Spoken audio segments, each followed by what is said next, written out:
A workshop meeting of the Board of Trustees of the McAllen Independent School District will be held Wednesday, May 9th, 2018, beginning at 11:30 in the boardroom/administration building of the McAllen Independent School District at 2000 North 23rd Street, McAllen. At this meeting, there may be discussion by the board on items and subject listed as follows. A, call the meeting to order. 2, discussion of the 2018-2019 budget. And 3, adjournment. It is now 11:32, and we will recess for 5 minutes. Actually, we have a quorum now, so we will continue at 11:32, and we'll turn it over to Dr. Gonzalez. Yes, sir. At this point, I'll turn the floor over to Ms. Garcia, our Assistant Superintendent for Business and Finance. Good afternoon. Today we are bringing presentations from 3 of our divisions. First, we'll start off with general operations, but Dr. Mike Barrera has a PowerPoint for the board. And then he will pass the microphone to Dr. Sylvia Ibarra, and she has her presentation on instructional services. And then Mr. Todd Miller will conclude with bringing us up to speed on the human resources staffing budget. So, Dr. Barrera? Thank you very much, and good afternoon, everybody, and good noon time. It's 11:33, so we'll get right at it. I've got district operations, I'm real proud to say, and we've got our board workshop today. I'd like to introduce the players here. We have our comprehensive school health, Dalia Del Bosque. Is she here yet? She's not here yet? Yes. There she is, I see her. Chris Esquivel with the police department, our athletics, with Paula Gonzalez, transportation, of course, with Jacob Martinez. Child nutrition with Ms. Alexandria Molina, and of course our facilities maintenance and operations with Mr. Ruben Trevino. This thing is framed around our strategic plan, our goals. Goal 1, our student achievement and student focus. Our goal number 2, our people development. We then move to goal number 3, facility priorities, and goal number 4, financial priorities. Usually hang around the goal 3, but this one entails all 4 of them, so we're moving on with that. What you're going to see is this is a summary of all of our departments, all 6 of our departments here, and what we're proposing. We have a grand total of about $47 million that we're handling here. The greatest amount was $17 million that we're looking at over in maintenance, and child nutrition are another big hitter with $15 million. And then we have, of course, our athletics and transportation, police department, and comprehensive school health there, and that rounds us out. This is the format you'll see. We have an executive summary on the first page, and then we move into the details of it all. So I'll show you the executive summary first, and then jump into as you would like to dig a little bit deeper into what the different amounts are about. So with that in mind, we'll get started with the comprehensive school health. And so looking at it from this perspective, we've got the 6100s all the way to the 6600s. In this case, it stops at 6400s. We have staff listed here from one year to the next. But I'm so sorry. This is going to drive me crazy, but I'm sorry, I just want to clarify something. Go back to the other slide. Yes, sir. On the 17 million. So does that include, like last year, we had the declaration of disaster. Is that additional funds, or is 17 usually the figure we have every year? That figure for this year will not include any of the hail, any of the WMP or anything like that. What was it last year? I've got that comparison. It's a Okay. slide. We'll have that. Okay. Yeah. I'll have that detail broken down for you. Yeah. So beginning with, No, it's not in there. Okay.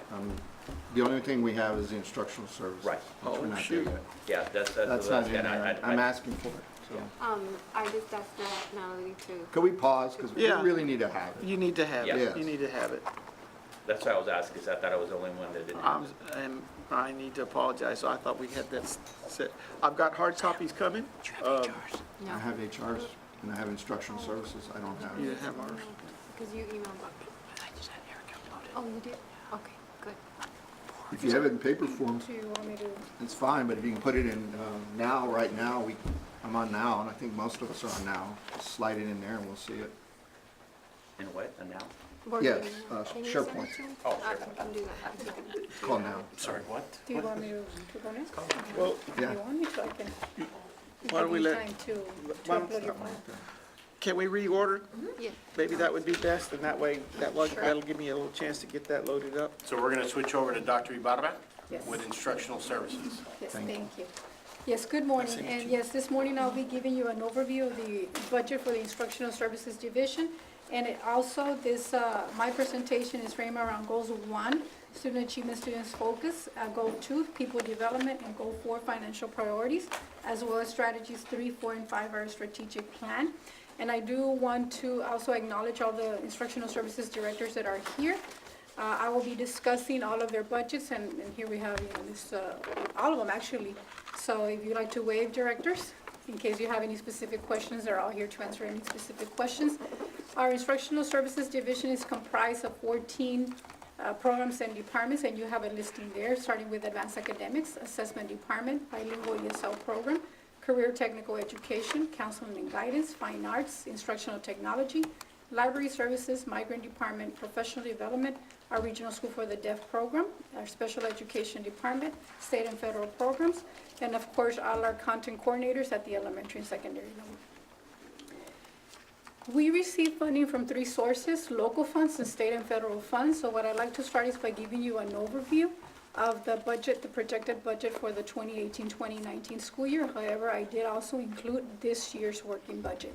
So you can see that in the local funds, we are going to be seeing a decrease, a slight decrease, and that is, of course, as a result of a decline in enrollment and smaller budget to work with. So we did receive a decrease of about 5% to every department, and I'll go into the specifics a little bit in a few moments. In the state and federal funding, we are going to see about a $2 million increase from $53,620,467 to $55,985,796. And this is primarily in the special education area. And so I'll go again into the specifics. So our working budget for 2018-2019, our proposed working budget for the Instructional Services Division will be about $61,336,410. So what I'd like to do next is to go into the specific local funds for each of the Dr. Ybarra, programs. I'm sorry, on the state and federal funds, Yes, sir. we got that $2 million increase. What was that attributed to? That is attributed to higher allocation in state funding for special education. And Oh, also, okay, you said that. I'm yes, sorry. and more revenue in the regional school for the deaf. I'm putting. Sorry, I was So- taking notes, I apologize. Yes, no, not a problem. And feel free to stop me at any time. So I'm going to go ahead and start with instructional services, 199M, and this is the budget that is managed out of my office. This includes funding that is allocated to our advanced academics department, assessment department, our counseling and guidance department, family treatment center, career and technology gets a little bit of this funding, as well as instructional technology and professional development and grant compliance. And again, you see there a slight decrease. This money is used for stipends, contracted services, travel, transportation, general supplies. Moving on to instructional leadership, this funding is managed by Mrs. V, and this is primarily the budget that we use for our curriculum and our professional development for all of our content coordinators. Then we move on to STEAM. STEAM, we don't see a change in STEAM from this year to next year. This budget is primarily allocated to the campuses, depending on their enrollment. Dr. And this Lara. is to support the STEAM efforts. Yes, sir. All right. Going back to the instructional services. Yes, sir. It's a drop of 200,000. Were the objectives met in 2017, 2018 with the allocation of $1.3 million by the district? Yes, sir. Yes, we were. All right. What we're doing is we're doing a return on investment analysis. Every director was asked to do a return on investment analysis and to prioritize the needs and adjust accordingly. Okay. So the district is still expecting to meet its objectives this year with a Yes, reduction? yes, sir. The same thing with the STEAM Plus, that we meet or exceed our objectives with that $471,000. Yes. Yes, sir. All right, so what is the objectives for 471 again this next year? Is it to maintain, or do we expect to enhance, Well, one of the things. or do we see a diminished return on that? No, we've seen a definite increase in the amount of robotics clubs and the amount of overall clubs across our campuses, and on top of the opportunities also up in participation. So we anticipate continuing to grow the programs and give kids opportunities.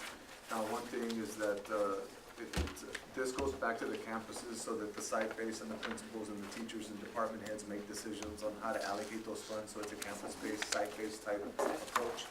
And so far, we've received positive feedback from the campuses and seen evidence of implementation. And you feel that the feedback you received, that they will be able to do what you just said, which is to, you're gonna have more children participating, more activity, that 471 is gonna meet those obligations and those objectives. Just like anything else, we could always use more funding, but because we're trying to run, or we're running lean in all areas of our organization, part of it is that then they know that they're gonna have to sacrifice some of the things that they'd like to go above and beyond. That fund is lower than our original, Dr. Ibarra, what was the original amount that we allocated in year one for STEAM? Year one, it was about 700,000. All right, so you can see that we've taken some of those monies and taken it away from the campus and brought it back up to the district to utilize things such as we use some of the funds for Sharon Wells, some of it for Fontes and Pinnell. So we kind of shifted it over and we've seen a return on our investment in those areas. So there may be funding allocation as much as $300,000 somewhere else, but at the district level, unlike at the campus level with this amount. Is that what I'm understanding? Yes, but That's even correct. though that those funds were allocated to go toward programs back at the campus, such as Sharon Wells, such as Fontes and Pinnell, Exactly. which is the backbone of our literacy program and our math program, but we needed to leverage some of those dollars, obviously, because of the cost of some of the programs. Thank you. Trustee Suarez? Is it fair to say that when we initially started the team, the 700,000 was, some of that money was for startup costs as well? Where we wouldn't have to inquire that same amount of funding for the additional years? Is that A why? lot of it was, a lot of it, the material portion of it that was able to be replicated would be, such as some of our chess programs and some of our robotics programs. Which we no longer have the initial start cost. Right. Trustee Gisela? You bring up chess, and that was what my concern was. So I'm concerned that we mandate to the campuses that, yes, we want you to grow robotics, we want you to grow chess, but we don't fund those mandates. And so then the principals have to go into their safe and secure funds, and they have to use money that usually they use for things like, field trips or lock-ins and things like that. And so now they're having to use campus funds because we're mandating, yes, you're gonna take your chess team to the Black Knight Superior Round or whatever it is, but you're also gonna have to pay $4,000 out of your safe and secure fund. So it's like. Or it comes out of the parents. Or it comes out of parents, That's not and good. we're mandating from up here that, yes, grow the programs, but we're not funding those mandates. So by cutting it back, we don't want to hurt the campus at the campus levels. Right, and I'm thinking of an example, you mentioned the safe and secure, and we did have them utilize some for a chess trip, right? Yes, That was- and for the Part state. of it was, it's good and bad, it's a good problem because we're growing and we have more kids making nationals, but it grew at such a fast rate and so fast that you're right, we had to dip into some of their safe and secure fund balances, which were very healthy, and so that's something that we can, Just be cognizant. just Now, are we later going to be talking about what the district's plans are? I mean, there was a time where we only had one event, and mind, the standards haven't changed, and they were stiff standards to get students before the Board of Trustees to be recognized for their achievement. And we're already up to 5, we're probably going to have 6, recognitions before the board. So students are competing at a much higher level, and they're succeeding and they're accomplishing, and it's going to probably exponentially continue to grow. And some of these have funds to be able to get to those events, and some don't. I'm talking of going to areas, going to regionals, going to state and international. So how is the district preparing for allocating a fair distribution so those teams can go? Because what's happening is that some teams, they can only send one when they had 6 that could go. But then they see another program where 12 are going.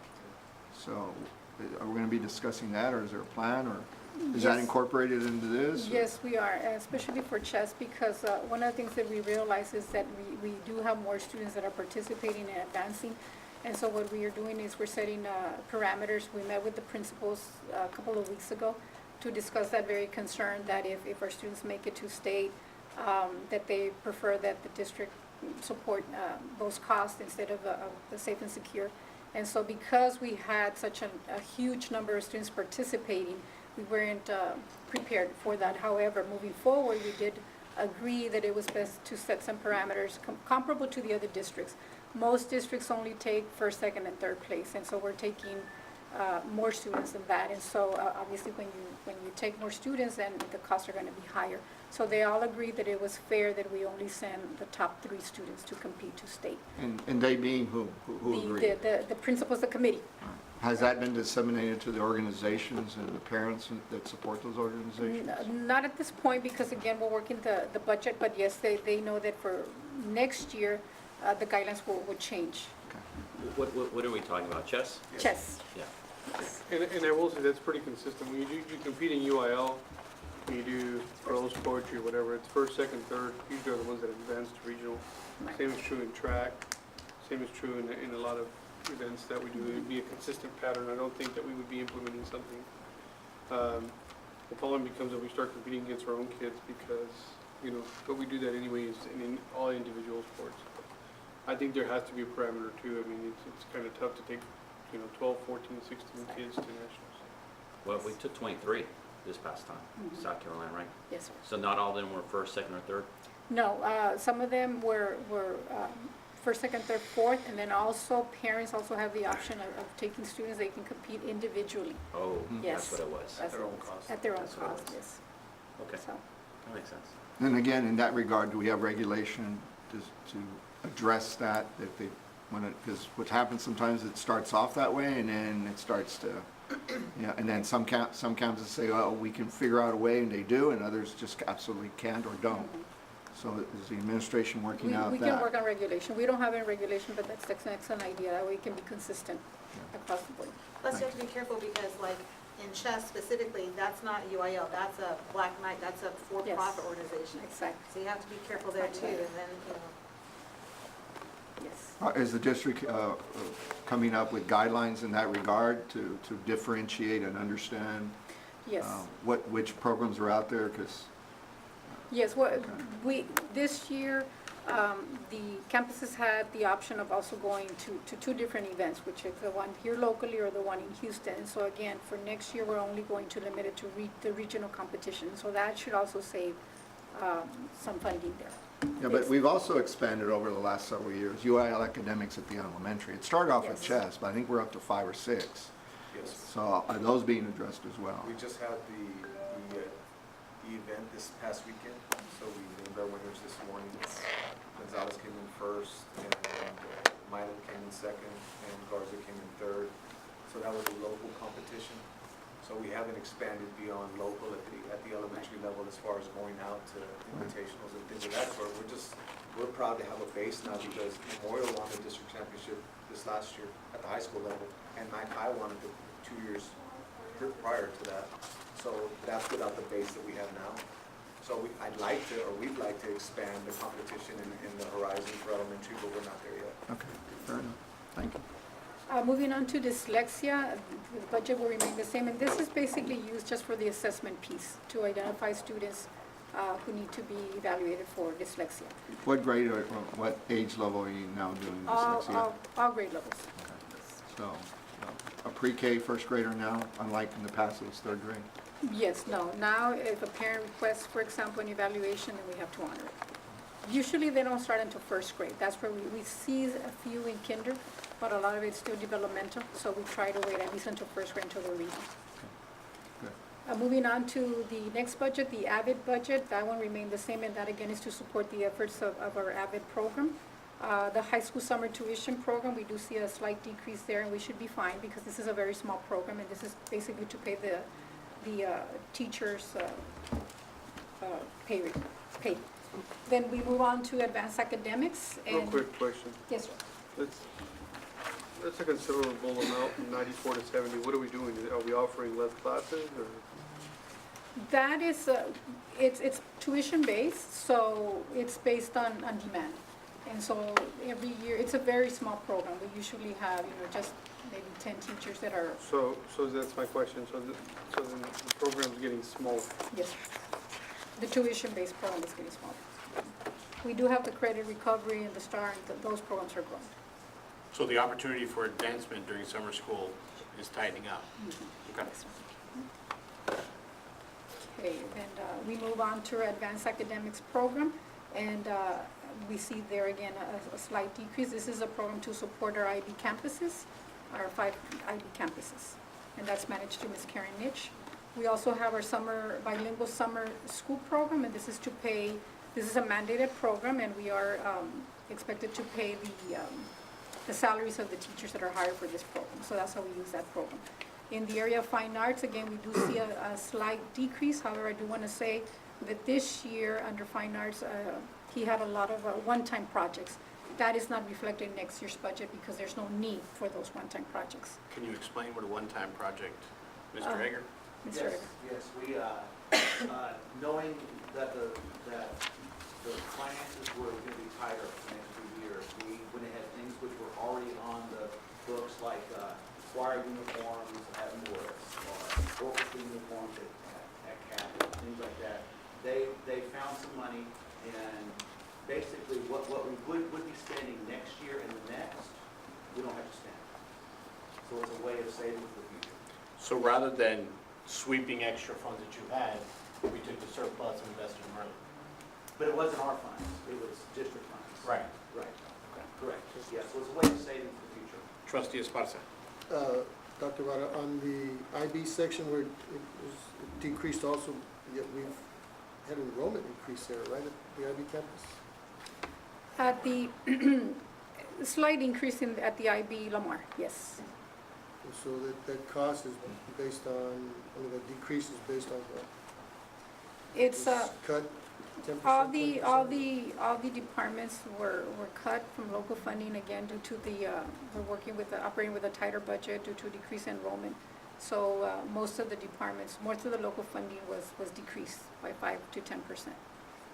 I do work closely with Ms. Nitsch, and as the need arises, if we are not meeting the need, then we make adjustments accordingly. So we make sure that the needs of the campuses are met. And we also support the Lamar program also through other funding sources, like, for instance, the high school allotment. So we do tap into other resources as needed. But that's not indicated here, right? No, this is just a separate budget just for those 5 campuses. And with the repurposing of Lamar and the repurposing of Lincoln into the Leon, is that a wise position to cut? Because we're adding more IB, MYP than taking away.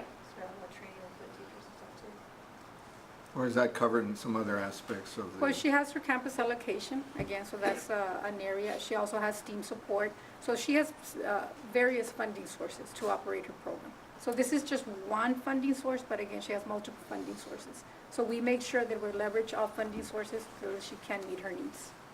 Can I ask that as we continue to further look at the budget, can we get a local funding source and the other streams that are coming in to make up any shortfalls or would add to it?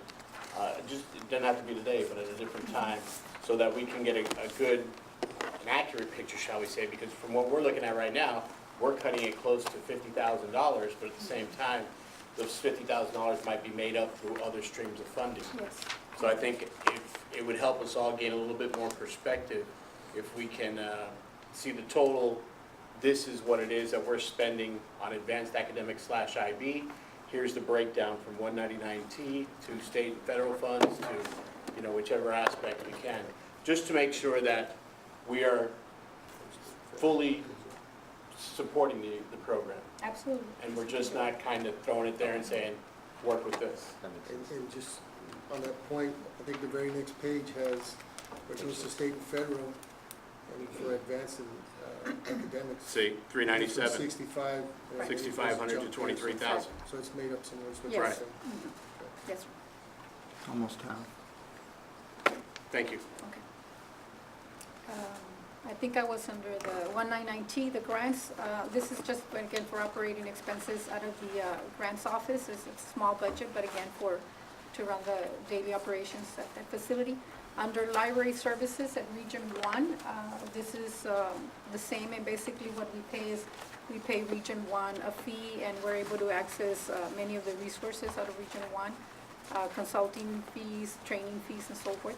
And then we have a budget for library books that is allocated to the campuses to replenish library books.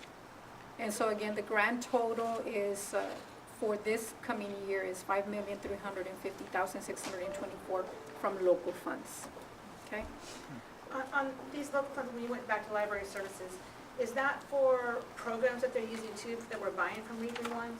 Yes. So do you have any way of looking at that and saying, okay, we're spending, $50,000 on a program, we've used it 50,000 times, we've used it two Yes, times? yes, we have a program that's called Catch On, and so we're able to monitor how many times our students log in or our teachers log in to use, for instance, McAllen. Am I pronouncing this? But- Yes, But not just students, I'm talking the directors, like lots of times we buy stuff and it's for the directors or the coordinators to make sure we're getting our money's worth there. Like if we have programs on the book that no one's using other than two people. yes. So And we're we going did through that, all that. we did a return on investment analysis just recently, and that's exactly what we're looking at. Which programs are not being utilized so that we can go ahead and scale down or eliminate altogether, and which ones we are using so we can retain. And just make more informed decisions, yes. Okay, so moving on to state and federal funds, we'll go ahead and start with the high school allotment. The high school allotment supports college and career readiness efforts, and so we use that fund to fund salaries from Achieve Early College, for AP testing, for TSI, do enrollment fees and so forth. So it's an excellent budget that we use very, very effectively. We then have the advanced academics budget, that's our GT budget, and so that is used again for identification of students or for some salaries, GT exams, online GT training, competitions like masterminds. We also send students to different camps, Rice University, Topeka camp, and so forth. On that area, you mentioned GT. What percentage is this covering in our student population? Of the students that are getting this type of support and funding? Is that 10%? And we're making up the difference somewhere else? Or is this the full amount of, well, I think it's as many as 25% of our students are in GT? Go ahead, Ms. So we're about 11% identified, but this funding is, only covers 5% of the identified students. So the funding does not reach, all the identified students. Okay, so it allows for 5%, I guess that's based on state criteria. And then the district has identified an additional 6% of the student population. So where is the other 6% being supported in the funding? Well, again, through local funds. I mean, this is where we have some leeway to support Ms. Karen H. Department with local funds as needed. So she and I, whenever we have a shortfall in any one area, she and I meet with Ms. Cindy Richards, and so we find additional funding sources, if that's, because we have done that a couple of times this year. Okay, we're always looking at the function level. Right. Okay, so we're looking right now at 163. What other functioning level are we need to be referring to for that 6%? So 199M, the budget that Dr. Ibarra referred to, the 1 million something, 1.2, 1.2. that, out of that fund, we use that to fund AP for the high schools, SAT, PSAT. So we use a lot of those funds for high school initiatives. We were also using the 199N to pay for pre-AP training, but pre-AP training is now becoming a requirement through the College Board, so there's a different component there. And then, so what we do is, we spend a lot of the local, the 199N, and the high school allotment, at the high school, the 153 for the high schools, and then I take that 400,000 and try to use that, as much as possible in elementary. But it doesn't always work out that way because, we try to balance as much as we can with elementary and high schools. High schools is very expensive. Sorry. Sending kids to college, which is what we do in advanced academics at the high school level, dual enrollment, dual credit, AP, IB, all the competitions, the camps, all of that together is what makes our kids very competitive. And it just takes money. So as our students become more and more competitive, the campuses are paying out of their STEAM funds, but then there's there's a lot that we've been paying for prior to the STEAM funds that we're still picking up. And so money is tight, but we're really, you know, Dr. Ibarra's working with us to try to keep that balance.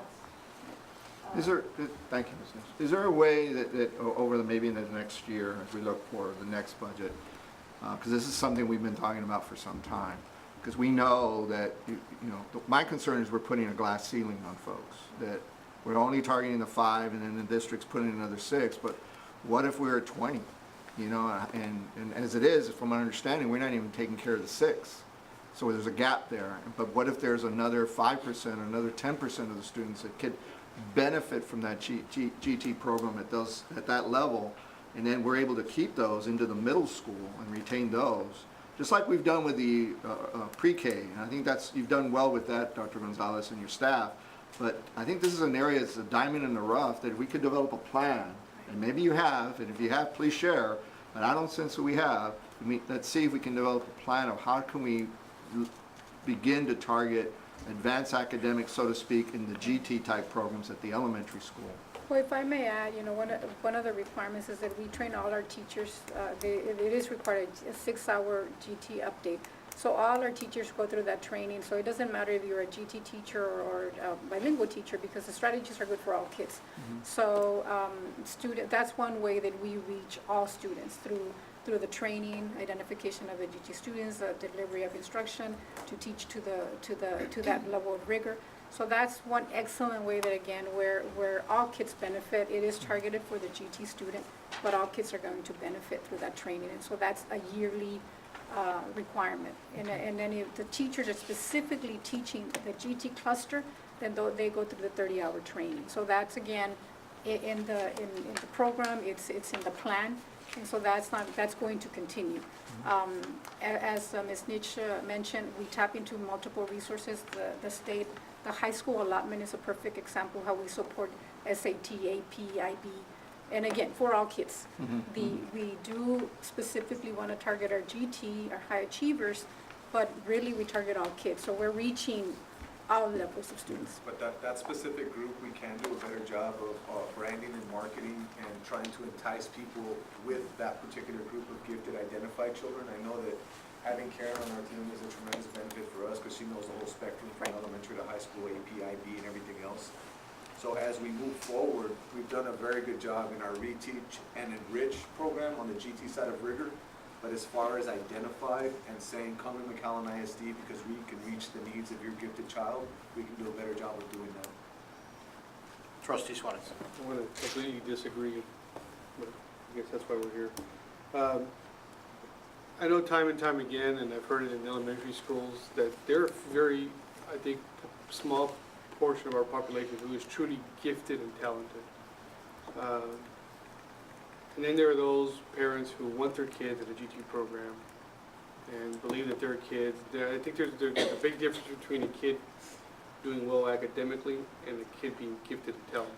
And I think that if we start marketing that, then we're going to think, okay, if you're a really intelligent kid, then you should be in GT. And I don't think that that's what the GT program is supposed to be. It might be wrong. But I guess my question is, you say we identify 5%, but we have 11. I'm not understanding that. How does that work? So the state funds, the state allows for the funding of 5% of your population. Like, we're gonna fund you to that ceiling. And then when we move beyond that, and we have kids qualifying, then we're qualifying students in that next level of 11%. When we say we're qualifying, is it by the state standards or by McAllen ISD standards? Every districts are allowed to set their own standards. So what happens, if we stay at 5%, then we'll have a GT program in elementary at only a few schools. Because there's very few students who will meet that standard. So it's true to say that our GT program is a bit watered down then? I wouldn't say it's watered down, I think it's inclusive. If you look at, across the state of Texas, most districts identify at 11%, 12%. So we're consistent with what's going on throughout the state. Absolutely. And the one point I wanted to make, just for clarification, Trustee Suarez, is we wouldn't just be marketing to the GT and make that our priority. No. We the district of choice, so we'll educate all I children. just wanna make sure of it. But that, I believe we can do better if we go and say, why are you going to X school? And they say because they have a GT program, well, we do too, is more of the approach, because that's some of the feedback we got. And the only reason why I asked, and I have nothing against it, I think it's a great program, I mean, but I don't like getting phone calls or questioning, well, you know, why is this kid, you know, in the GT program, my kid isn't, and he didn't pass it either, or they had to fill the class, and so if the cap was 25, you know, the 26th person didn't get in, they're upset, and that's what I want to caution, you know, that's because as a board member, I don't like getting those phone calls. I would rather get, look, here's a line, either you're in or you're out, you know. And we have consistent cut scores year after year after year. We're very, very consistent. So the same cut score that we have in the south side schools, the same one we have in the north. All right. And so that, so like if I have set different cut scores, which some districts do, cut scores, let's say for the north and south side of town, that to me is not an equity model, because you're not asking students to rise to that same level despite Exactly. where they're coming from. So by keeping it like we do, then we're driving the standards, the curriculum in those campuses. So I'm really, for example, let me give you an example of one school I'm so proud of right now, Fields. We struggled with Fields Elementary since I came into the program. In 2005, we had no students identified for almost 8 years. It's been a struggle, but now we have a new leader there, and she's worked to identify about 14 kids per grade level, which is phenomenal for, you know, for our school. So when we have teachers and administrators searching for talent and then nurturing that talent and creating a pathway for the students who are advanced to then excel, that's not only going to just help Travis, but, Fields, but that's going to definitely help Travis and then McAllen. Right. Exactly. So I guess my last question is, every kid that's in GT, identified GT, and in the class has gotten your seal? Or does the principal have the discretion to put somebody in there? So the principals have discretion to cluster students in those classes, but we've been tightening that in the last few years in that we're doing the cluster recommendations. But if they have 5 That's the magic identified- word, the cluster. It becomes a cluster for us later too, because Well, then I think we overburden the program. I mean, that's just my opinion. I think we overburden the program when we start. But are we clustering to fill the class, to avoid having a 14? right, we have to cluster to fill the class. And one of the things we truly believe to our core in the district is that everybody's some kind of smart, everybody's gifted in some form or fashion. So somebody may be gifted in mechanically, but somebody may be gifted linguistically, and somebody may be gifted mathematically, but everybody's some kind of smart. So we try to find that. This is just one program where kids are identified, but as far as rigor across the system, we've proven to our But the to our problem with that, Dr. Gonzalez, is that then that means every parent has a right to say, well, my kid's gifted in this area, so he should be in that class. We all disagree, but if we go with that mentality that, you know, they're not all gifted, but there's certain sections or certain parts that are gifted, that every parent thinks their kid's gifted, trust me. And that's why our approach is within every classroom, we teach and enrich. Within every classroom, we bring rigor to the table. And that's how we're able to earn high scores and things of that sort, because our state model and accountability is based on growth and performance. So we've been able to find a sweet spot on that. Well, it's important, it's important for us to have an opportunity to further understand. And it's better to understand. And so that's the reason I'm suggesting, I don't know, it sounds like we may have a consensus, that let's visit this and let's have a discussion, let's have a plan. We're at a budgetary level here. This requires a lot of discussion, but it needs to start with where are we now? What are we doing with the gaps? And are we truly being able to fund that? And more importantly, are we truly able to identify? And then the other is, what are we going to need to do going forward, both staffing-wise, training-wise, facility-wise, and obviously financially-wise? And that's all I'm suggesting. Because, I've been on 9 years and we've never had this much discussion about a GT that we had right here. Yeah. Well, and I'd like to just reiterate before, because your gifted and talented program is based around the 4 core area. MISD has done an awesome job, incredible job, of allowing gifted students in robotics technology, CTE, fine arts. By funding all those additional programs, students who are not necessarily identified GT academically, but are gifted in other areas, like Dr. Gonzalez says, are very well taken care of in this community. And so if we have to say, is the funding sufficient? I think we have, I would always love to have more money.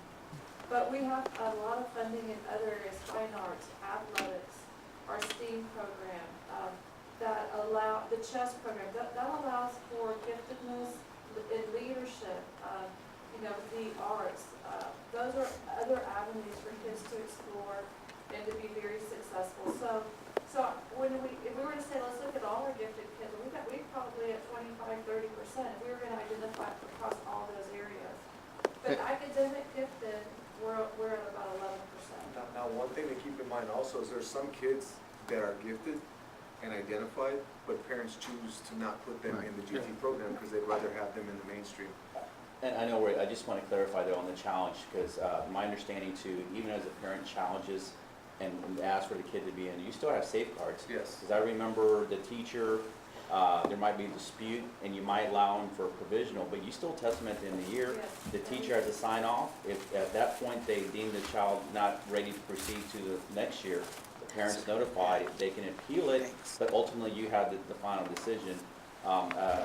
Right, because I know that process. It's not like we're letting just kids in the program year after year. We are a little lenient, and I think so initially if a parent comes to you and say, I want my child to be challenged a little bit more, I see him not doing homework, he can do more. I think we accommodate that as much as we can, but after that, if they show they're not capable of maintaining, then we have safeguards already, right? So it's not like every year a parent can just come in, because I've seen those letters come out where y'all deny it, and there's appeal process. Am I correct on that? That's a key point, Trustee Alvarado, is that we look at what's in the best interest of the child and that the child can function at that level. Right. And if they can, then the parent understands that they would not be able to remain in that. And we turn them down on a yearly Yes. basis though, right? I mean, there's parents that are turned in, yeah, absolutely, okay. There's a lot of people that don't like to be in the car. Right. I love that story, Ms. Nish just said, because, and what you led into that, the idea about gifted and talent being beyond the academic. I think that's a wonderful story to tell, and I think that's something we need to capture again. What is McAllen ISD doing in regards to that? Talk about the state, but then what are we doing as well? Right. And more importantly, what is it that we may be able to do more? Because if we can get up to 30%, and gifted and talented for us is defined as such as they're tactically proficient, Right. or able to do something in CTE, or able to do something in coding or robotics, then I think we ought to capture that, and I think we ought to share that with our community. And you just said it, a large majority of our gifted children are within our CTE programs. A lot of our welders, a lot of the kids that are focusing on the pneumatics, a lot of the kids that are doing auto body, a lot of the kids that are in HOSA, all of these kids are gifted and talented in their own ways. And then you look at our fine arts department, and there's many that are gifted in that area. And then in our athletic program, well, they're kinesthetically gifted, and some are a little bit of everything. But yeah, we need to highlight how we're supporting every area of intelligence. In the interest of time, we're going to keep moving forward. Thank you. I appreciate the discussion. Okay, thank you. Okay, so moving on to Fund 397, it's also in the area of advanced academics IB, and this is a reimbursement that we receive from the state for depends on the number of teachers that we send to training. So, and again, this is the way that the state reimburses us for those costs. Fund 263 is our limited English proficient or ELL fund, and this is the federal funding. And this funding is used mainly to support dual language programs, immigrant programs, with teacher salaries and also training costs, professional development. The Fund 164 is the state bilingual allocation, and again, we're going to see a slight decrease in that allocation, but this is primarily used for stipends, for certification and reimbursement, and also for instructional resources to the campuses. Moving on to Fund Bilingual Summer School. This is for instructional resources for summer school of the pre-K kinder program that is required. Then we move on to Fund 162. This is the state allocation for CTE. Again, a slight decrease there, and this funding is generated through enrollment in CTE courses and contact hours. We also have the Carl Perkins loans, which is the federal side of CTE, and again, a slight decrease there from the prior year.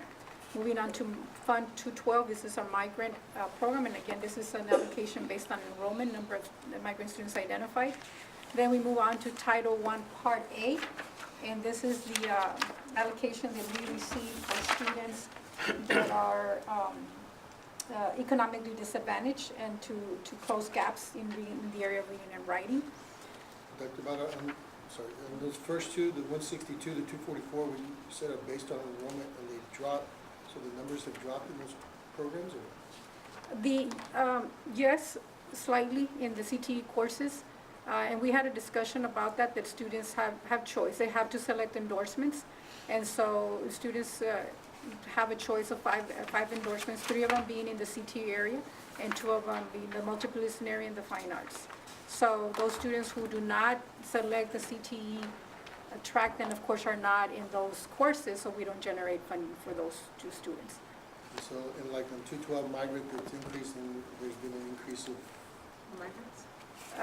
identification. Slight, yes, sir. I do want to commend Dr. Bebon on that one. She's been very, very aggressive in going out and working with migrant families and created a word of mouth that if you're a migrant in our area, not only in our community, but the McAllen ISD is the place to be, and it's a big part of Dr. Bebon and her efforts along with the teams. And the 211 is that one enrollment based also? Yes, this is based on the number of economically disadvantaged students that we identify. And so that's dropped?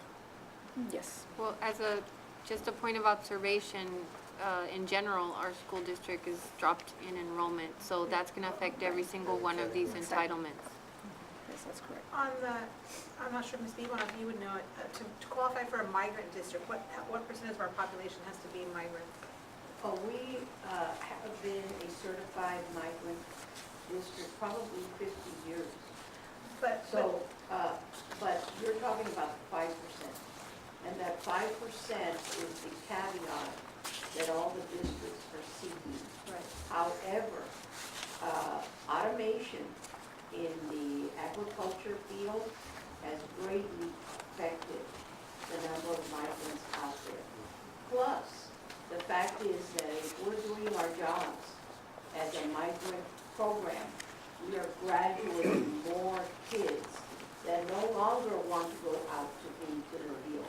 And we have reduced our, we used to have a graduation rate in this district 14 years ago of only 57%. We're up to 84% graduating. So they're not dropping out. They're not still working in agriculture. So actually, we're the program that if we're doing our job, our numbers go down.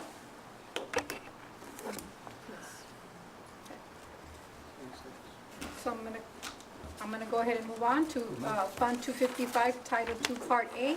And this budget is professional development grant to support low-performing schools, also to retain our employees. So we give stipends, mentors. We also send some of our principals to training through this particular grant. Then we also have the Title IV grant. This is a new grant, and this is to support the well-rounded students. So we can support clubs, organizations, mental health, PE. So again, this is for the overall well-rounded student. The Homeless Children and Youth Grant, that's a small grant just for to support homeless children. Then we move on to Fund 193, State Compensatory, and this one is for the at-risk students, and the goal is to keep students from dropping out. And then finally, we move on to Fund 224, this is IDEA B. This is for our special education population. I'm sorry. Yes, ma'am. On these grants, how many jobs come with these grants? Like, are they mandated with this grant, you have to have a director or this and that? And those salaries are included in there? In How some many cases, additional, do you know? Ms. Anjanette? I'll give you an example. When we talk about Title II, which is your Fund 255, that we administer out of the state and federal programs, and that is just part of the management of the department. So that really, all those funds go directly back to those campuses. We do carry 11 secondary teachers, and those secondary teachers are to provide that accelerated instruction for that child that cannot pass their EOC. So then you go into 289, and 289 is a very, very new program. That is a formula program that districts were given an opportunity to take it or not. And there was districts that did not take it. It's very prescriptive in the way the expenditures roll. And we thought it would be a great opportunity to provide after-school enrichment programs to our students. So we're able to purchase robots, drones, and various other resources. Now, that is another program that just is under state and federal programs, and we have no payroll under us to manage that one. Then we have Fund 206. This is one that's existed for the last couple, probably 4 or 5 years. And this one came into fruition because through our parental involvement program, we saw a big need. We saw the need of homeless kids not being identified. So what we do is we walk every Tuesday and Thursdays from 6 to 8. We go out to campus, not campuses, colonias. And we start it's an awareness program. That's really what it is. So that's under state and federal programs. Now we have Fund 193, and that fund comes through the state, and that is, we do have 2 people that man it, which is myself and a bookkeeper, and all the funding goes back to students. And the payroll, we're looking at about 130 more or less supplemental positions that are at the campuses, and you're looking at ING to elementary, middle school, and high school. So I hope I answered your question. Yes, thank you so much. Moving on to Fund 224, Idea B. This is our federal allocation for our special education department. And this funding is used for the implementation of our students' individual education plans via staff, support staff, related service providers, classroom materials, adaptive equipment, and staff development. Then we also have the same for preschool, and this is for our 3 to 5-year-olds that are in our PPCD units. Then we have our state allocation for special education, and basically the same. This is again the state funding and support very similar efforts. Most of the funding in this account is for staffing. We have the Fund 340 Idea ECI, and this is basically to support, let's see. So it's a small budget, but this is early intervention and to support the parents and with early interventions efforts in ECI. Then we have Fund 315 Idea B, and this is for our regional school for the deaf at a tune of $288,916. We also have another Fund 435 Deaf, and that's $1,315,833. And then the Fund 435 Deaf tuition revenue, this is the revenue that we generate from the districts that pay tuition so that we can provide services to our students who are coming from other districts in our regional school for the deaf. And so we have, again, the combined total of $55,985,786 for state and federal funding for instructional services divisions. So to recap, you have once again the local funding, the state and federal funding, and our grand total proposed budget for 2018-2019 is $61,336,410. Doc, I have a question on the funds 315, 435, and 435, the tuition revenue on the deaf and the regional school for the deaf. When they finish, when they graduate, what happens to these students? Yeah, some of our students do go to school. There is a university in Washington, D.C. that was started by deaf and for deaf. We just had a student 2 years ago sign to play soccer there. And so we have one going again this year. We have one going to the Rochester School of Technology in New York. Also, we have 2 going to STC. This year, there's only 3 that currently don't have plans on what they're going to do, but we do support those academics and try to get them to go to the university. So there is a program in place at STC in which they can continue a post-secondary education. STC does have an interpreter training program, and so some of the students that are in those programs go to the classes to help interpret for the students that take the class. One of our deaf students that goes to a class. But for one of our deaf students to achieve either an associate's degree or bachelor's degree, they can't stay local. There's not, Yes, they can. they can stay Yes, local. All state universities have to provide kind of you have to provide the interpreter, yes. But this particular university that you were talking about, McAllen that's it's a specialized program. Yes, yes, it does. Okay, thank you.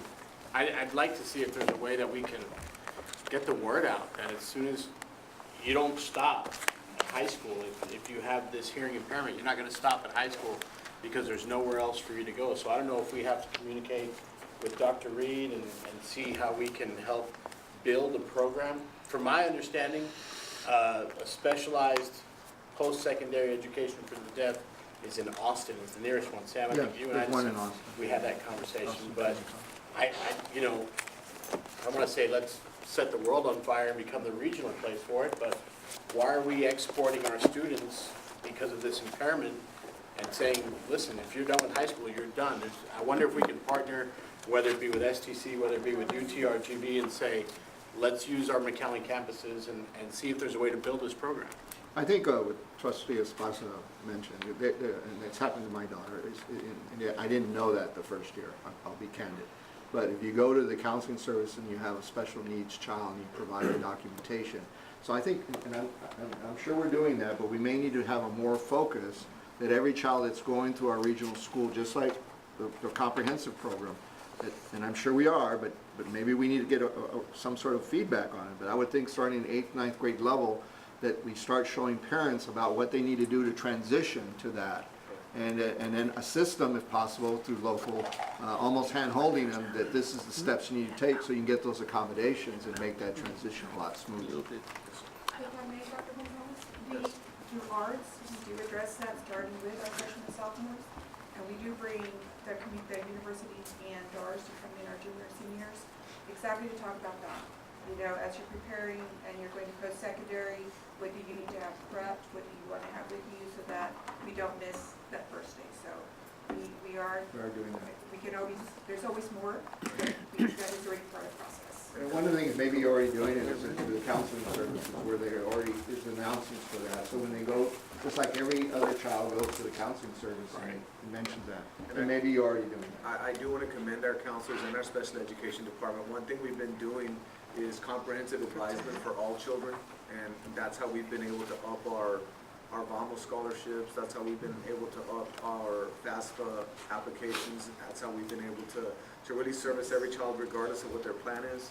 So the counselors have been doing a tremendous job in working with kids who want to go to the military, get licenses or certificates. It's not just the upper echelon of people going to 4-year schools, but it's really everything. So we need to do a really good job of even targeting the regional school for the deaf in more detail, because No doubt, it's recommended. Thank you, Dr. Ibarra. Thank you. Just one comment, Dr. Bennett. I loved your presentation. Maybe for next year, can you add the previous year's budget too? That would help me, you know, to look at the previous year, current year and what you're proposing.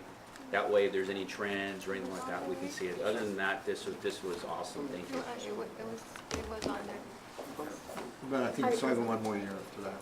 Oh, I meant the previous year, the So we have 3 years. 2016, Oh, okay, 2017. 3 years, okay. Right, 3 yes. years. Oh, You scared me over there. yes, It would make sense, because we work on the 3 years. You know, Fine Arts lost a little. I just want to make sure they haven't been losing every single year. Yes. Yeah. Okay, so we're going to give 2 years back. yes. Dr. Barrera. Yes, sir, I believe, does everyone have our, both electronically and a hard copy as well? Is that good? Thank you. Okay. I'll go ahead and pick up here with our 6 divisions, and I'll be working through each one of the departments, and I've got last year a comparison that you'll see from one year to the next. And this first slide here represents the overall proposed budgets and its total amounts there, as you just kind of get a quick look there. We begin with the Comprehensive School Health Department, and that's Ms. Adalia Del Bosque. And what you see here, the course code, the code and the object there, that's 6,100, that's staff. She has almost $3 million worth of people there. And it goes on to 62, on to 64 with Doc, this. I hate to interrupt real quick. Okay, that's fine. If you're in Dr. Ibarra's department, do you need to stick around for all this, or I think they will.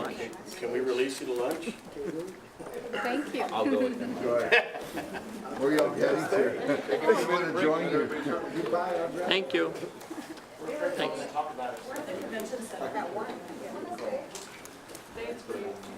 Thanks, ladies and gentlemen. Stan, you had to stay. Stan drew the short stick. Paula, Jacob, Lou. Alexander.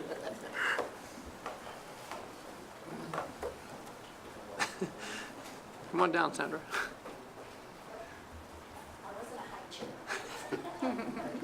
All right, Dr. B, we'll pick up with 6,100. Yes, and that's staff, and what you see there, it's a slight increase, and that represents, as we looked at the next slide, it shows for budgeting purposes, we included a 1.5% pay increase, and that's what's got that number up a little bit there.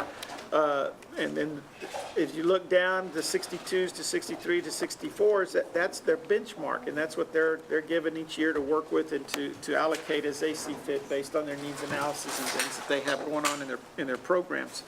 So if you look at the very bottom of the page on the right-hand side, it's 1 year to the next. It's very comparable. There's not a whole lot of increase there, but she maintains there.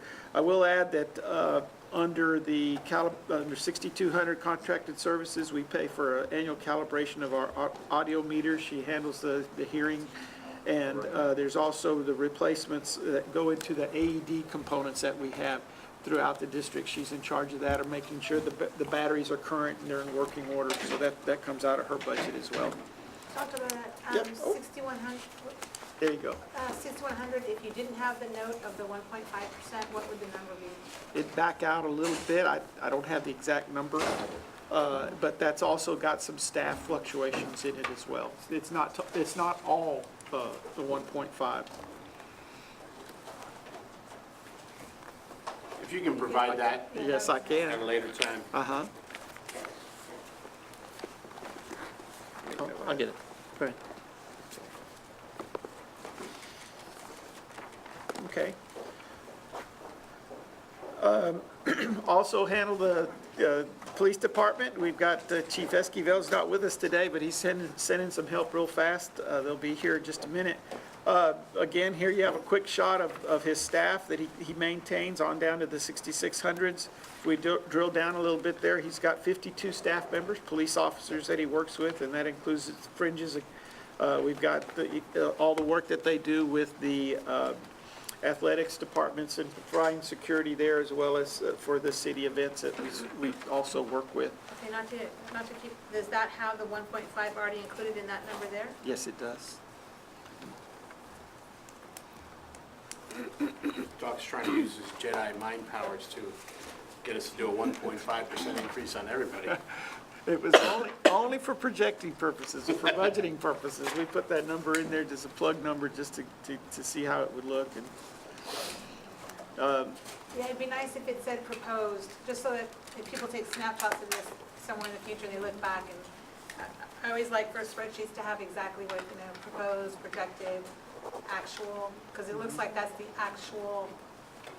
What you're going for. yes. Okay. Well, actual means that you actually have spent it. Right. So you're right with you, but once you actually spend it, that's your actual. We've got a couple other things here. The police department has taken on the camera systems. Down in 6,600 last year, there was a bump there of $227,000. That was for the cameras that moved on over there. For the following year, you don't see an amount there because we pretty much have gone through that, but we will added an extra $30,000, and that's what makes up the difference that you see here for the camera upkeep, and that's located over there on 6,300 for general supplies. It's gone from 66 to 63, but it's Correct. just upkeep. And it's upkeep, yes.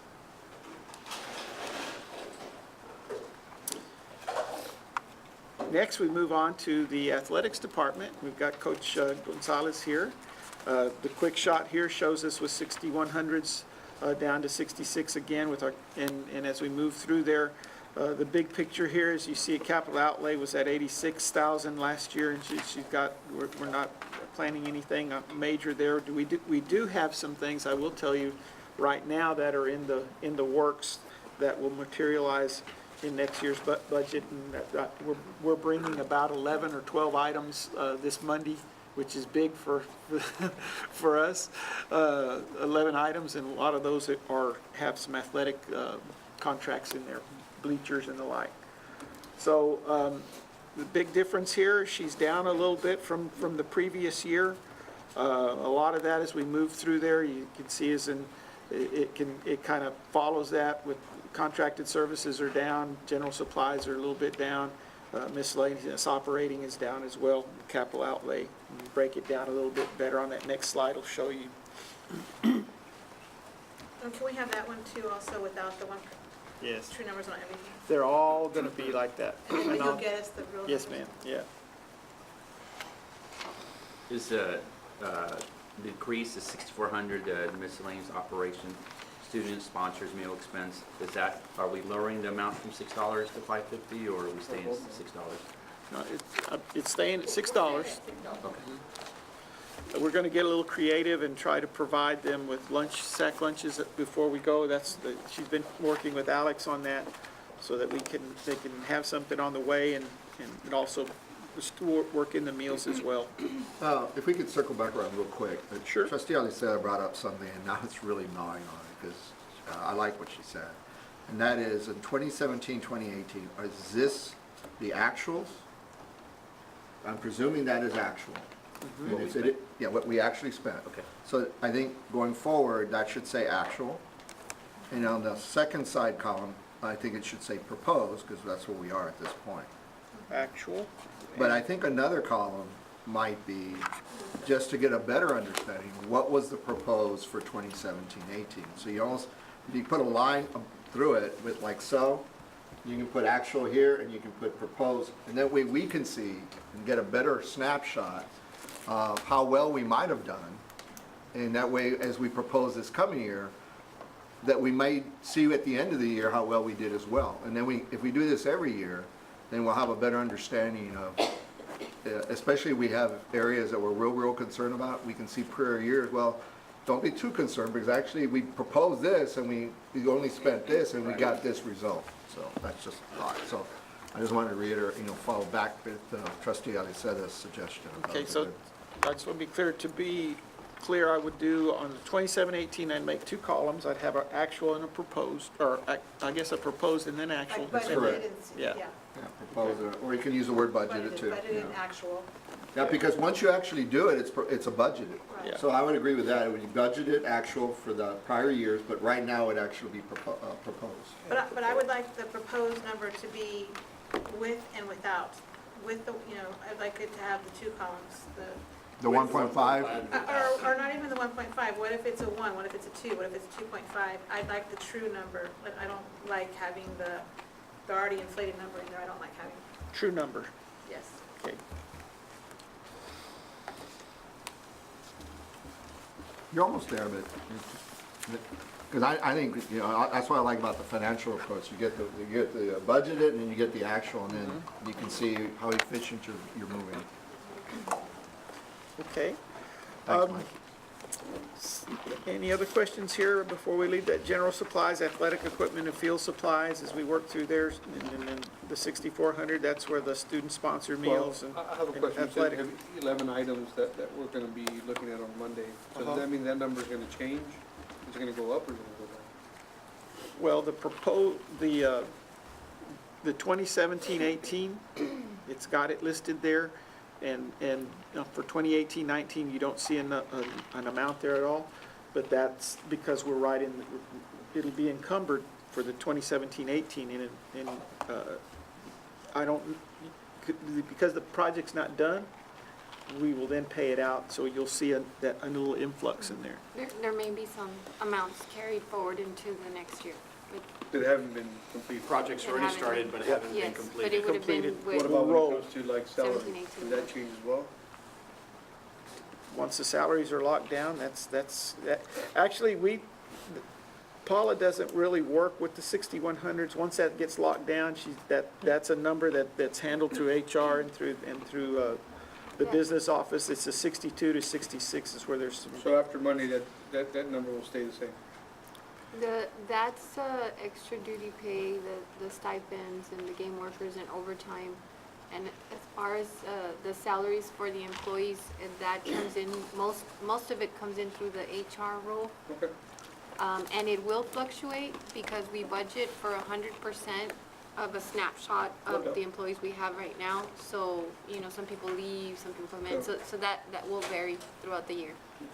So on the staff, the 6,100, that's referees, that's all, The officials come out of contracted services. The salaries include all the coaching stipends, both middle school, high school, all sports, game workers, which are ticket sellers, ticket takers, people that run the clock.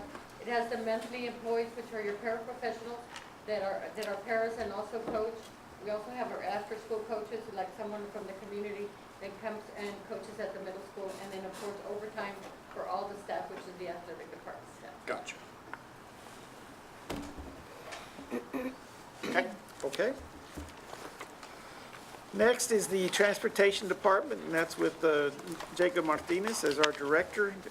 The executive summary shows here that it walks through. This one's a little bit different, and you see some red numbers there, and that's because that's miscellaneous operating expense, or summary, and that's his projected income. Since he's his own department, and he charges for transportation of teams throughout and by the mile and that kind of stuff. So that's what his plan is to meet. And so on this next slide, then it goes into the details of what he's got. He's got 108 salaried drivers, and that includes extra duty and some overtime in there. Again, we got to take care of that 1.5 deal, we'll do that. Contracted services that he's handled, he's down a little bit there. General supplies, and we buy fuel, contracted amounts and large amounts there. And then the insurance and bonnets and transportation and the capital outlay. You notice there, we're not buying any new buses this year. We're looking to hold on that. We had scheduled to buy 10 regular and special ed buses combined. We won't be doing that. We'll hold off a little bit on that. Jacob also handles all of the purchases of all of the vehicles in the department. We centralize that, and we're able to leverage and do better with that, and it allows him to also keep up with the maintenance and upkeep on those It's a great those idea. vehicles as It well. really is, yeah. So, Good thing you all did that. How does that fall into play with your replacement schedule? I mean, you were looking at replacing 10. So we just hold tight, and, on buses, it's 10 years or 200,000 miles, and that's the recommendation of the state. So as they get closer to that, we'll have to, retire them and then look at replacing. So we have a little bit of time. He's right behind you. what's the average age of our fleet? Right now, it's, a little over 10 years, 11 years. Average. Mileage wise?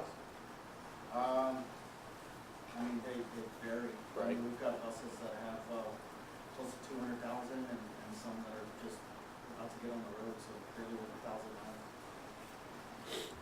Well, I think trustee Espaso brings up an excellent point. This is something we talked about 3 years ago. One of these that, we needed to stay on that schedule, because what you don't want is something to happen, because we've already exhausted the useful life of that equipment. So, And absolutely, the district, that we definitely would want to budget for all of that. However, because of the shortfall in funding for next year without a TRE, if you recall, the last 2 years, we've been using that extra $7 million to do a lot of our replacement schedules. One of them was the vehicles. So our recommendation is going to be that a lot of these replacement items be put on the list of items that, we propose for the use of the TRE should that pass. If it doesn't, then this is giving us an indication of what is to come in future years if we don't get that additional state funding. we will just be having very meager budgets just to continue to maintain and, and really not a whole lot of improvements. We could tap into fund balance, but then that will dwindle down at some point. So we really need to stick to that priority one items on that list and not twos and threes. Right. Right, Well, that's what that means. We won't even have enough For the one. for most the of the ones, ones. for But I a mean, substantial if portion of the that ones. TRA doesn't go through, then we really need to focus on just the ones and not the twos and threes. On TRE, if it does go through, when, I know you said, I don't remember off the top of my head, when's the funding come available? Well, we would be authorized in September, so it would be within that same fiscal year. We would, you know, amend our budget to be able to start spending that. I know at the last board meeting, Mr. O'Hanlon discussed bringing to the board and us acting on that, a list of items that would be funded if that. Yes, sir. When's that timeline? That will come on June 25th. Okay. And right now, what we're doing is we're seeking community input, and of course, meeting with individuals, and you know, the facilities master plan was the first step on that. That has the bulk of those items. Okay. But then the other part could be compensation plan. The other part would be a lot of these replacement schedule items. You know, however, it is only 7 million, so we'd have to be very careful about how we apportion each section. Do you foresee us having an opportunity to have a little discussion on the 25th prior, or are we taking action on that? No, that would be action. We are having a budget workshop on the 29th, is our next one, the 29th is the next opportunity. And that's actually when we bring back the community input feedback report. Gotcha. That's what I would. On the 18th is the last day for the poll, the opinion poll. And so on the 29th, we bring back the feedback, and that's when we would get your input as to prioritizing that funding. We go, No, go ahead. To follow what Trustee Esparza was saying, when you come on June 25th and you have that master plan of what we're going to do with hopefully the 7 million every year, I think it's very important that we have it prioritized, because if you just say the master plan has 265 million, I mean, so is it going to be the ag farm for $1 million? Is it going to be this, or that? I think Yes. you need to prioritize, like this is priority 1, we'll be doing this in 1819, we'll be doing this in 1920. It have will all that be a very, prioritized, absolutely very detailed line item so you know exactly. budget. Of course, what the board approves is at the functional level, but that input will, just the way we had our 1Ps the last 2 years, where we had a spreadsheet and it said, you know, it said Mackay chiller, so much money, you know, buses, so much money, and, you know, Two heads. technology infrastructure, like that. It will be at that detail level. The, Oh, yeah. what, if I'm, No, please. thank you. Regarding that survey, a lot of good feedback last night here. But are we planning to, we obviously have emails to families. Yes. And are we gonna email that survey to all our families? It should, we're not answering They that. went Yeah, the yesterday. link is out, so we need to do a better, we want to do as good a job as possible to get that information out, to get as much on the thought exchange as we can. Because that data for us is gold, because the comments that are 5-star or highly followed rise to the top. And you can already see some of that if you go onto the thought exchange. So I write a comment, it gets 5 stars, goes to the top. I write a comment, it gets 1 star, goes to the bottom. So it kind of tells Is there, what the trend is. yeah, is there any way to send out that email to the community, other than those that are on our list? It Part of my Parents, it there's came a- out to parents, I got it as a parent, and then so 25,000, well, no, 50,000 parents got it, or however. And you click on a but I list. see As what far you're as saying. getting it Yeah, out to the the community, we Yeah, try to get because it on the the monitor. group that was in here was saying Yeah. that unless you have, that the majority of the taxpayers in this district do not have children in the district. Yeah, so you wouldn't be on it. Exactly. It is an app you download. It's not just a click on survey, you have to download something. Well, you could So is there a also do way- it web-based. Yeah. You don't have to download the app. It could be web-based as well. Is there a way, you know, I know on the sales side, we get lists and we get, you know, that sort of thing. so you can solicit by, sending emails to folks. Is there a way that we could get, and I know when we campaign, we get a list, and it's digital, and then it's formatted to the labels that go on our circulars. Is there a way to get that for Can we the? borrow your list? I'm sure that there is a way, and we'll find that Yeah, way. there's companies that we can purchase lists like that. The ideal is you want it to be a digital, so that when you select the digital, like it's a spreadsheet, you select the column of emails that you want to send, then it goes out, otherwise you're doing it manually. But I think we need to be looking at that from now on in the future, because it's very, very clear, and our community wants to know.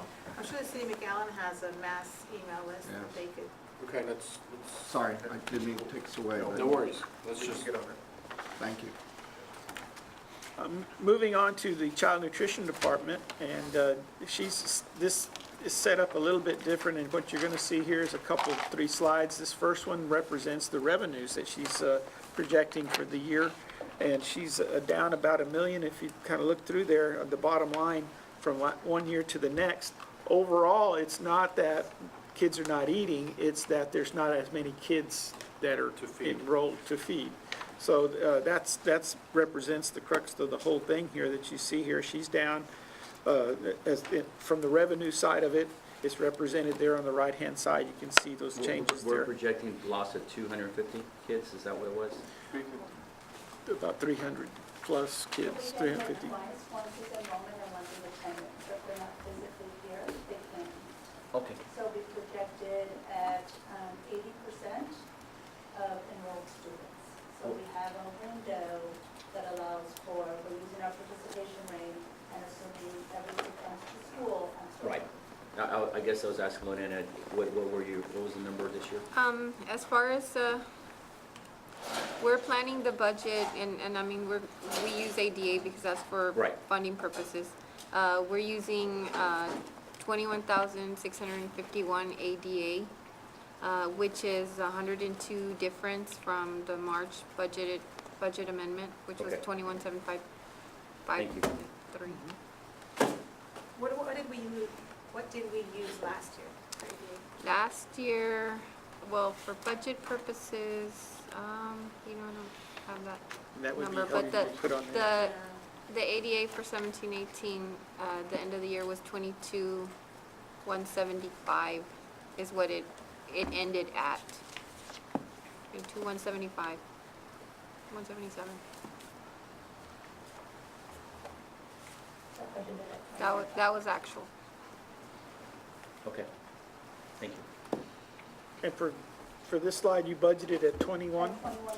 21.5. Because that's 80%. That is 80%, and I factored in, I looked at attendance and enrollment, and so it looks like we pretty much aligned. Thank you.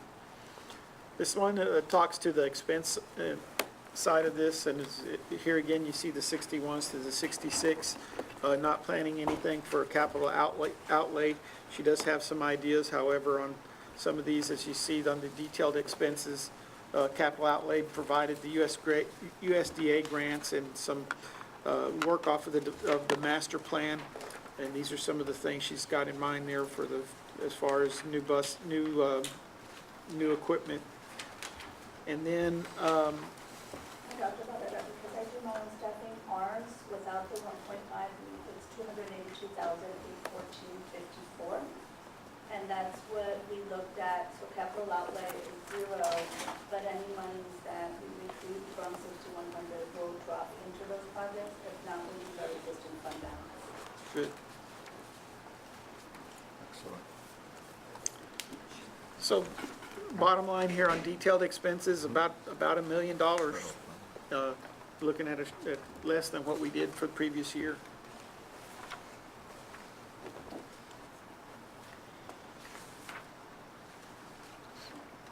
and Ruben. Our next one is, yes, sir, that's our facilities maintenance and operations. Here's a quick shot here of what we did previous years, and this is, Mr. Alvarado, we can show you here where we're at here. In 2017 and 18, the capital outlay, 1Ps and everything was at about 7 million. We're projecting this next year we don't have anything written up in there. But we do have in the works a list of projects. In fact, I counted up 11 that we'll be bringing to you at the next board meeting that will encumber the dollars on this year that we're in, and they'll roll over into that next year. So it's not a true zero because we'll have some rollover dollars there. And those items, are they prioritized items, or we just They're- twos and threes, or the ones, or what are they? They represent items that we've had in the works from the beginning of the school year, so they've got to be prioritized and to be at this point. So Bringing them to money-wise, you. they're in the 7,889, 731. They're already budgeted in They're that, already budgeted. But they won't be paid out till this coming year. To the following year, yes. Go ahead. Like science labs, auditoriums, is that in there or is that not included? So anyway, I don't want to get off, we don't have a lot of time, but can we share that information at the next meeting or? The auditorium upgrades are included on the rollover that Dr. Valera was talking about. Right, okay. And science labs are not? No. So that would be under the TRE possibly? The 800,000 is part of that. That's still in play. that- 800,000 yeah. is still in play. They're not finished. The science building, But not the building, Yeah. no, not an addition. But that's the discussion we're going to have, that's what I was trying to get to That- before. You're right, you're Okay. right. Go ahead, Any I know further- I know we're pressed for time. Okay. So, that's it.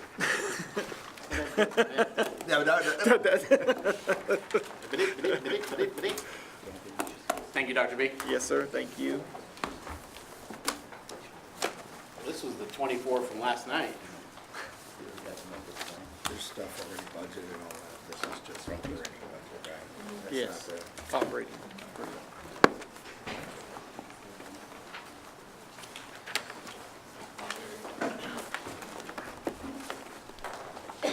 All right, so good afternoon. I'll try to go quick, but I don't want to go too quick. So there was a lot of slides, and I tried to pare them down a little bit, so that's why I sent the information out last night, so you've had time to, if you have a specific stipend in mind or something like that, if you have questions for. So I'll start here. So those are no longer involved. They could be, right? Yes, your folks. Stick around. No, your folks. I think they're Your staff. team. Yeah. You are able to leave now if you would like. Thank you. Appreciate y'all. All right, so there's the vision and mission for strategic plan goal 2 and strategy 2. Today I'm going to cover the teacher stipend comparison information from TASB and also the incentive comparison. We'll get into a quick validation of what we did in stipends and supplements this year. Proposed revisions of stipends and supplements. Again, this is very high level. We got the details if you have specific questions. Proposed TASB reclassifications and proposed staffing guidelines. So if I go too fast, holler, please. So this is from TASB. This is a teacher stipend comparison, and this shows kind of how we compare to our local districts. McAllen's listed across the bottom there. this Sorry? one on the printed, right? No, this is. No. You got it? So like I said, there was too many slides, so I tried to pare them back a little bit. So this shows a teacher stipend comparison, how we compare like a master's degree, just master's degrees in general, which we don't have. Subject field master's degree is $2,000 for McAllen, how it compares. If you look down, I'll go all the way to the far right-hand side, the signing bonus, it's Mission ISD.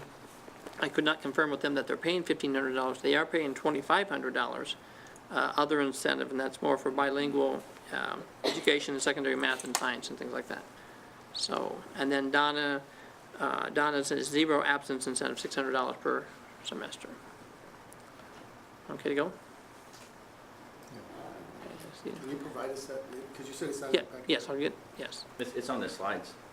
I mean, Did you upload them? I'm sorry. Yeah, it's on the- Okay, I'm looking at all right, it. perfect, thank you, sorry about that. And then this is a teacher incentive comparison, so as you look at mentor teachers, department chairs, things like that, campus assignments, how McAllen compares to our competitors.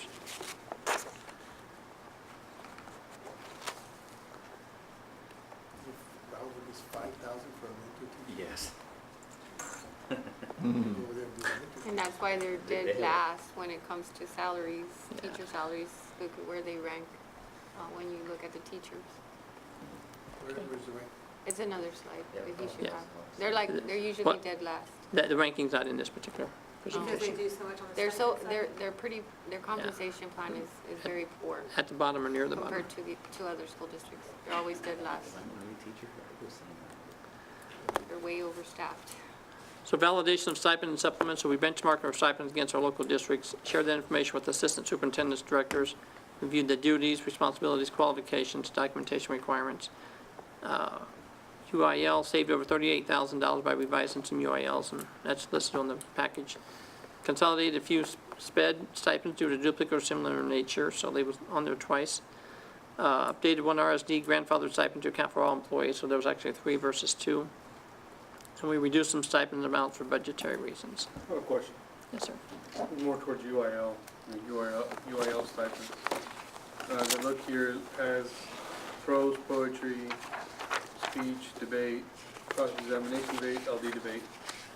I know that in McAllen, there's one school that goes to 7 tournaments, and there's another school that goes to 1 tournament, which is district. So you're gonna tell me that that stipend, or who oversees the fact that that $1,200 stipend, what's the incentive for these coaches to compete more, travel more? Because I know that there's actually one high school that's actually competing, and although it was great that one of our high school teams went to district and won, they never went to a tournament before, which means had they have gone and traveled before, they should have won a regional or a state title. And talk with Sandra Garza.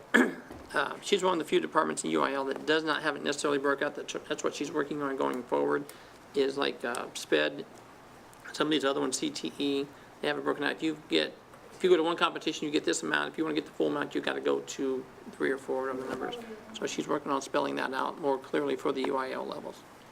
Yeah, because you can see at the board level, when we shake hands, and there's one school and there's literally 4 kids, and there's another school and there's 40 kids, and they're getting the same stipend, we're looking at thinking, wait a minute, that teacher should be getting a lot more than. And and I know I mentioned to Dr. Gonzalez, and I don't want to get off topic, but I really think it's unfair too that, you know, for example, McAllen High School has a debate class, but Rowe and Memorial doesn't have a debate class. They don't have a debate class, so they're at a huge disadvantage, because these kids are so spread thin, because they're in a bunch of organizations that if you don't have the class time with them, you're pretty much done. So just food for thought. Anyways. Understand? Thank you, Larry. Later. Okay. Have a good one. Release them. They're all guilty. So this proposed revisions of stipends and supplements, again, this is very high level, but if you have specific questions, if you let me know. So the middle school athletic coordinator, it used to be called athletic coordinator plus football coach. We changed it to just simple coach, so that way we're not being discriminatory and females have equal opportunity. Moving on to SPED and RSD. I want to go back to that really Oh, quick. sorry. Let's say, for example, next year a coach decides to retire.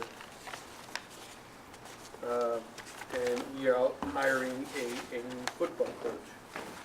Does that mean that at that time, the girls volleyball coach could apply for the position, for the athletic director position? Yeah, athletic coordinator, yes. I mean, the athletic coordinator position. Yes, sir. Right. So we wouldn't necessarily be hiring a head coach To fill both roles. to fill both roles. His interview would encompass both roles. Right. See, before, if you wasn't a football coach, then you couldn't be the athletic coordinator, so Right. trying to open it up. Be non-discriminatory. Talking about it in middle school. Middle school. And they would Is that right, hold those, Paula? Middle school. and they Yes. hold those, both those interviews at the same time. Yes, Right, and this is and the plan. we want to, in regards to boy-girl, we want to, I don't want to say to take from our physical education teacher. We want someone that's going to be in the gym around the program. So that means that if the 2 female PE teachers, if there are 2 or 3 at that time, they could apply for the athletic coordinator part, Okay, since they are I'm gonna already. assume that the PE teachers are also coaches of athletic programs, Yes. right? So my next question is, why wouldn't we do this for the high school program? Okay, the high school, program mainly goes by market. You want to advertise it or promote it together, because a lot of times when you do advertise for a head football coach, a lot of times it means relocating. And when you commit to a head football coach, a lot of times that's how you can combine the salary to make it, And that would be totally, it wouldn't be competitive at all. it wouldn't be a competitive salary. Okay. Just wanted to clarify. Okay. What on this, are any of these higher from last year or lower from last year? Where's this spreadsheet that shows the actual, Which one are you on? Which page? I'm sorry. on all of them? Okay. I mean, on all of them, what's the difference between last year and this year? Anything going up, anything going down, anything staying the same? So if you look out on the far right-hand side, for example, I'm looking at the athletic page. Right, that's what If you look at about 2/3 of the way down on the athletic coordinator plus coach, there's that little R, so that was revised. So it's highlighted in yellow, okay. and we revised the title and days. Flipping to the next page, which is ironically bilingual in CTE, it shows, for CTE, revised under Skills USA was 11, or if the amount went up or down. So all of their stipends are staying the exact same, unless it has an R, and it's only revised because we added days? In that particular situation, yes. So if something changed, I put an R revised, Okay, whatever, or if it's D, it's deleted, okay. proposed. So Skills USA was at 11, now it's revised to 8. Yes, sir. So instead of paying $22,000, we're only paying $16,000. Yes, sir. Exactly. But an additional column would be more clear. We'll just add the column instead of the little code on the side. Okay. Do that. Well, you know, this is great, and I think this is really good background, but I think, as the other groups have done, it may be good to have it at the, back at the function level. And that way we can see for the various programs, like Mike did, where you saw transportation, you saw M&O, and then if you do it budgeted and actual, and then this coming year proposed, with no increase and with the proposed increase, if there is like a 1.5 this year, then I think it gives us a greater overview and gives us back at the function level. Because this is really beyond the function level. It's good, it's important, we need to have it, but we also need to see it at a function level overview. Yes, sir. Thank you. Yes. And maybe you did in the slides, I haven't gone through them all. But yes, it's cost in there, most of them, but just not at the functional level. So this is SPED, revised number of positions on a few titles and combined duplicated. Flip to SPED. Very top. On RSD, revised the titles and supplement amount. So RSD last year just had a flat $5,500 stipend, but that wasn't necessarily accurate because you had to have various certification levels, areas of experience and things like that. So we broke it down to, I think, 1,500 to 5,500, depending on qualification levels for RSD, so it's quite clear. Bilingual and CTE, so bilingual, we added a middle school dual language teacher. This is one of the few adds this year, trying to grow the dual language program. CTE, you'll see a couple of reductions on Skills USA from 11 to 8, and the FTC FL robotics from 14 to 8. Fine arts, revised some of the numbers for the high school and middle school positions due to recent campus realignments. You'll see some increases there and some changes. In fine arts, there's a couple cosmetic, what I'd call cosmetic. So the remarks at the very bottom of the page under the supplement for school productions include, it said last year, it says high school fall/spring drama production, $1,000. We just added one per primary high school, so that way puts a limit, kind of a max there.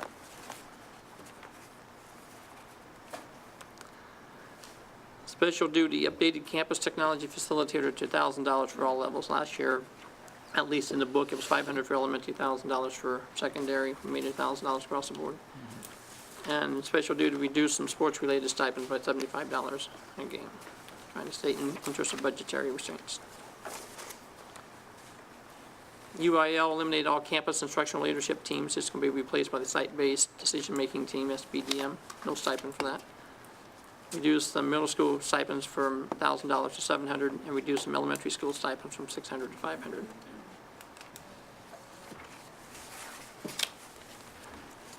Any questions on stipends before I move on to reclassifications?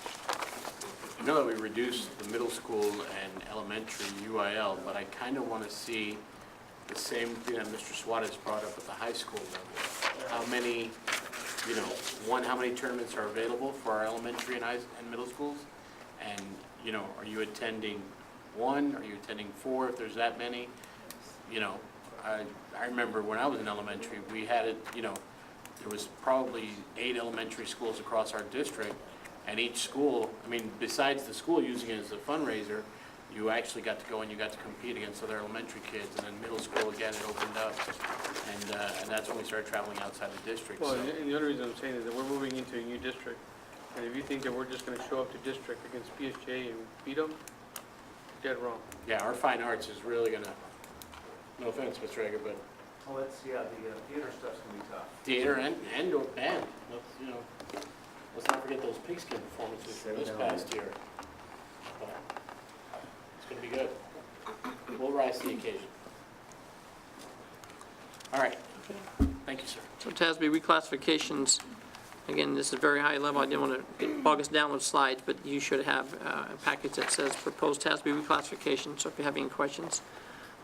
So these are like, for example, some police officers that are really truly investigators, so the package was submitted to TASB. TASB said, yep, you're right. So move them from, for example, MT-08 to MT-09. We titled them as investigators. We had a welder that was moved up a pay grade, some district budget specialists, but we also had just some title changes to get them more aligned with where they're at. Okay. Did it, did it include upgrading or revising or at least reviewing their job description? Oh, yes, sir, that was part of the package. So you got to submit the job description, and also there's about a 6-page document that you submit, and the supervisor has to sign off on it. It goes up to TASB, they compare it to the local market. Are we where we need to be? Are we too low? Are we too high? And she comes back with that recommendation. Is there a repository of all job descriptions that if you were looking for a specific role, you clicked on it? I'm not talking about posting, just in general. Yes, in HR, yes, sir. Thanks. If you have no questions on reclassifications, I'll move quickly onto the guidance, staffing guideline adjustments. That's it, third package. So at the high school level, we revised, again, if you go through that page, it should be highlighted in yellow.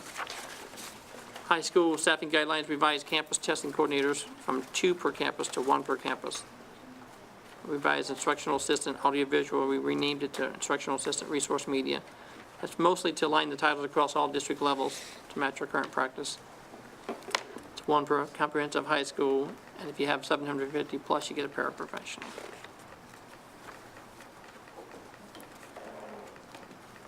I'm going to move on to middle school. Revised testing coordinator and interventions from 1 per campus to situation dependent. So over time, we're going to try to phase those out. Added instructional assistant resource media, like I just talked about at the high school. Middle school at 750 plus. And elementary, revised Read 180 to language literacy interventionist. And back to that resource media thing to match the current practice. And that's the areas that we covered quickly today. So I'll make the revisions, we'll get this revised, we'll get staffing guidelines, I'm not staffing guidelines, but stipend guidelines for all stipends. We got probably 50, 60% at least, easy, and it works out great, spacing, sped, and then all this stuff that makes it very clear. You either get it, or you've either earned it or you haven't, so notice are on the UIL side. On the staff, have all Lincoln, Navarro, people been staffed? We're down to probably about 5 people, and I'm still looking at placing, but the rest have a place. And they've been notified? They've been notified, we're actually, tomorrow we'll be going to Nevada with our actual reassignment letters, so that's staff, and moving Lincoln will be done on Friday. Were there any that opted not going to the assigned school? And that's what you're trying to do, is level them to another assignment? No. No? They've had choice up to this point. We've worked with them, trying to see which will be the best fit. A number of them had a choice of 2 campuses or 3 campuses, so I reached out to them to see their preference with that. The remainder is just, it is finding a place where the need is, where the vacancy is, and just finalizing those last few. On the slide, you referenced the realignment, the fine arts due to, to the realignment. Have you been able to find homes for everyone in fine arts and athletics yet, or not yet? Everyone in fine arts has been Okay. found a home. There is a little bit with the athletics, that's what I'm doing the final adjustments on a couple of those to make sure they have place. Are any of them who had a stipend, I guess going to apply to Lincoln, are any of them losing any stipend moving to new school? Or It's a possibility. That part hasn't been finalized. It's gonna depend on coaching situations at the campus that they're going to. okay. So they're going from Lincoln to wherever, let's say they're only on it, but there might not be a coaching position. It might be just a teaching. Correct. Now, as I understood it, staff at those two locations were told they were gonna have a position. Right. So that these folks are gonna have a position. Yes. Okay. I guess my, and They just may not have the stipend. well, we didn't clarify that though. We said you would be the same, When we met with the staff, when we went to the campuses, we You talked told them. about the fact that we were gonna put them in a teaching position, but couldn't necessarily guarantee that they would be in the same stipend positions. So that was something that we did talk about when we met with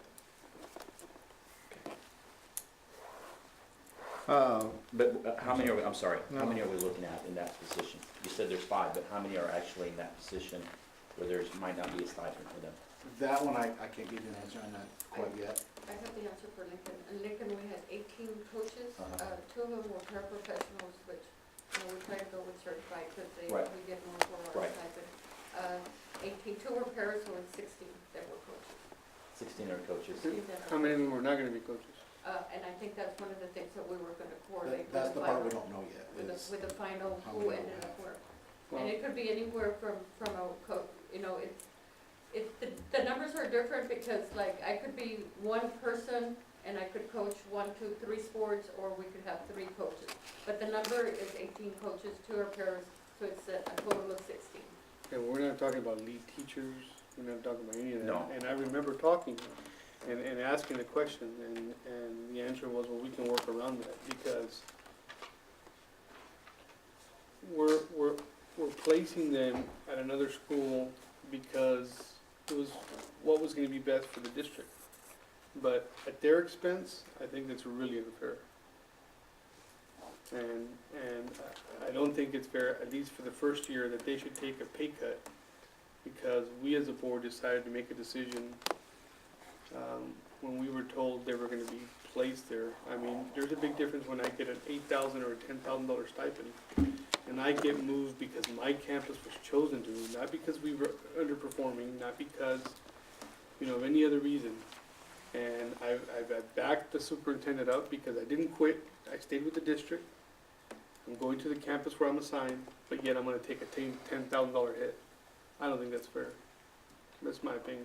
Well, I don't think and anybody's taking a $10,000 hit. I know the one, If I coach 3 sports, I'm taking a $10,000 hit.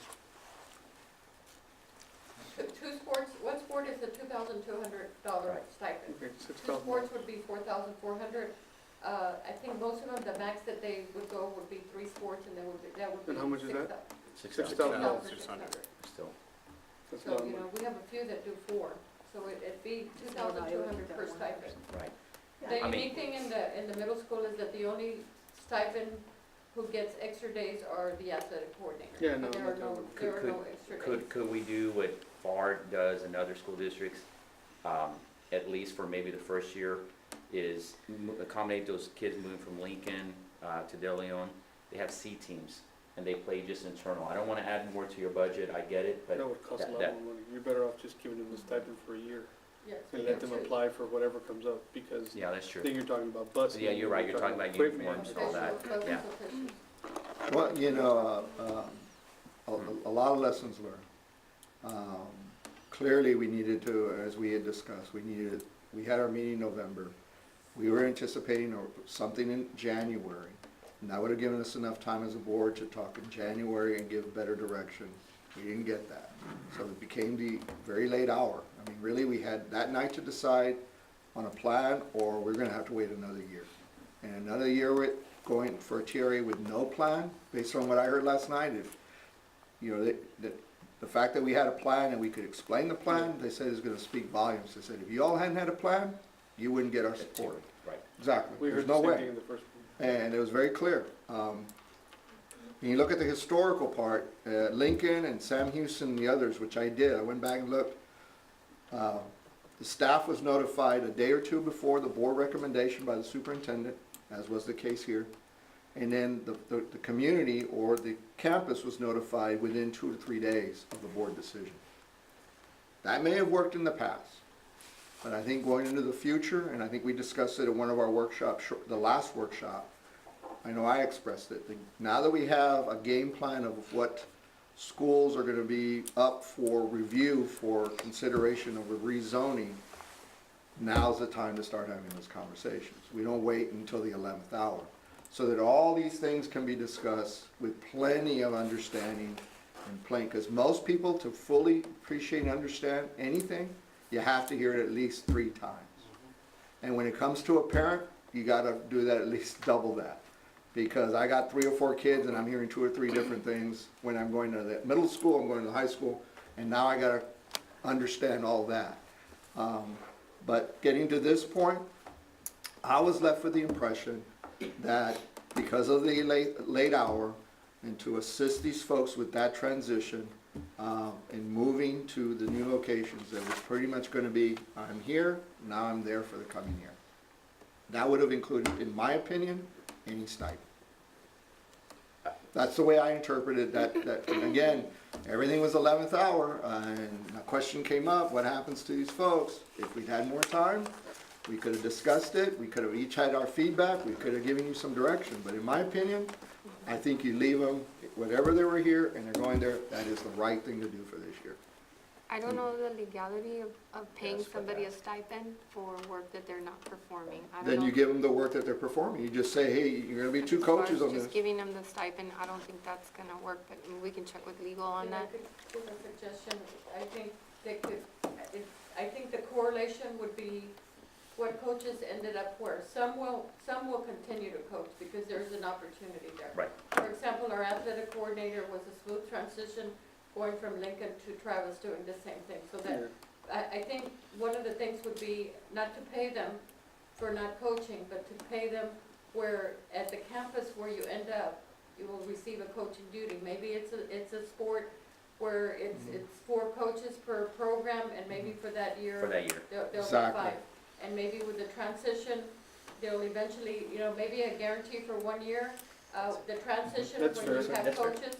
The other idea would be, Can you bring us that report on Monday? yeah, I can, I think once I Would that be correlate fair? this around. I mean, The We're idea, discussing that right now, Yeah. but probably if we could give you all time to give us that information on Monday. yeah, the other idea would be I'm to also look same. at the feeder pattern high school. Right. In other words, maybe So you're there's not an talking- opening at the Leon, but maybe Roe has an opening in some sport Right. that I. Because of the 16 coaches, you already placed majority of them. Correct. But what I guess we're asking is how many of them will be missing the stipend, so if we get that on Monday, we can discuss. Are I we can- able to discuss it under Executive session. executive session, or do we need to I don't add? think you can do it in executive session. So can we add that, or is it too late? I think we can add it. Can we add that? Yeah, I just report want- regarding? Yeah, just, Yeah. If you're gonna discuss the stipends, I mean, it's not just coaching stipends that people were displaced. I mean, there's the cheerleading stipend, the choir stipend, the fine arts stipend. that's what it We'll is. we'll look at any of those things. That's what he was talking about. Because I was referring to all stipends, Yes. not just coaches. Yeah. Yeah, no, we weren't just talking sports, no, you're right. Mr. Ager. You're right. Yeah, just a question, clarification. The fine art stipends are different than any other stipends because those are tied to the position. So the question I've been asked a lot, I've got 3 head directors, Lincoln head band director, head choir director, head orchestra director, and the difference in stipend from head to assistant is either 1,000 or 2,000 less. So they're wondering whether they're gonna get that stipend long term, or whether it's just 1 year. I think probably the right thing to do is like Mr. Chapa at Lincoln has been a head middle school band director for probably 10 years. And he's worked hard to get there. Now he's being pulled out and gonna be an assistant at De Leon. So I would suspect that the next head middle school band director job that opens It's will be his. his. Yeah. And I would suspect that the right thing to do might be to keep him at that stipend level till the opportunity comes. But do we have to make them You have to cold? post. You have to post, and you have to qualify. So, I mean, it would be great to say you can move in there, but you have to post Oh, yeah. everything. Yeah. People have to qualify. Absolutely. But I mean, part of the reason that we collapsed and repurposed is cost savings. We can't keep creaking up the ladder. I mean, we did all this, we lost, some employees, some P1, P2, P3s. We did all this to have cost savings, and yes, it hurts. And then we need to be fair, we need to do stuff, but we need to also make sure that we're containing our. And that's why I would suggest, given again the end, that it only be for this one year, and that'd be very, very clear, And they still have to do their job. I'm not suggesting that if they're not performing that function, or it's not tied into that function, that they should get something. Then those folks, there's nothing you can do. That function doesn't provide for it. But I do think that it was said that if you're in these two schools and you move to the other schools, you're gonna have a place. Unless somebody else heard it different. No, we said that. But I think going forward, we definitely need to be having conversations very early on, including, the community, et cetera, what we're thinking on, and having some sort of recommendation very early on, probably no later than January, during the budget cycle, of what it's going to be looking like going forward. Having said all that, I got invited by 2 principals that were impacted a month before the recommendation. They already knew that it was closing, right? The principals knew. Otherwise, I wouldn't have gotten the call. We were having conversation. Yeah, so I got a call from 2 principals, which were sitting in the room. So I want to make it clear, and they were very concerned. I spent 2 hours with them, walking them through what was happening, sharing with them the information. I come to find out, one of them didn't even talk to their staff and didn't even talk to their PTO. How is it our fault that they did not do that? The other principal did. The other principal did talk to staff and had 2 meetings with only 10 parents showed up to talk about the fact that Lincoln was going to close. And you were there. Well, And so I didn't want to embarrass anybody, and especially folks in the room, but a lot was said that didn't happen. That was not factual, that's not true. Well, let's get back on track with. But I'm saying, Tony, because, I understand. as we go forward, we can't put ourselves in these folks in this kind of position. Correct. yeah, But you're right, it's time to go forward. Thank you. Correct. Okay. good comment. I just have one comment. No, you're not up to. I'm sorry. You're doing with all the money, I you wanna hear can't what talk. you I really do need direction on the raise. Earlier, we talked about a 1.5%. What it's looking without the TRE, we're pretty much at 0 right now. There's $1 million in the budget in there for the health, the employer contribution, the 25 extra dollars. There's that, we could take that away, but it's not like if we're not gonna need it next year, we'll have to put it back from fund balance if we do that. Right. There's about, 600,000 surplus. Just to do $800 for the teachers, that's 1.3 million. We found 600. We've pretty much cut as much as we can cut. I don't know if there's any more. I mean, we've pulled out every rabbit out of the hat that we could find. So I wanted to know what your thoughts were, as far as what you wanted to offer employees this year. I don't know that we Well, can. The thing is, that I'm hearing is right now, is the recommendation from the superintendent is no raise. Is that what I'm hearing? That's not what you're hearing right now. We're in a position right now where it's gonna be very difficult based on our reality and where we're at right now. So So what are you recommending as a raise? We would come I'm back. not ready to have that discussion Yeah. at this very moment. We would come need to back look at on the numbers. 29th with that information. But I wanted to get your feedback because 29th is too late for us to come to you and then And you say, all "Come have back a again." different perspective. It would be very hard for us to adjust at that point. So that's why I'm asking for feedback. My feedback is you run it as though there is no TRE. You run it as lean as possible. And that's what we're doing. We're absolutely doing I that. totally agree with Debbie. I think you have to figure where are you right now, and if it's If that zero, means and zero, that's zero. horrible that it would be zero. I mean, that would be horrible. But the fact of the matter is, if it's not there, it's not there. If you're asking me, I'd like to see a 1.5% tops. At this point, But we're trying if to get. if we to- can't get there, we can't get there. We're trying to get the $800 for teachers only. That's what we're trying to get to right now. We've maxed out at the 80.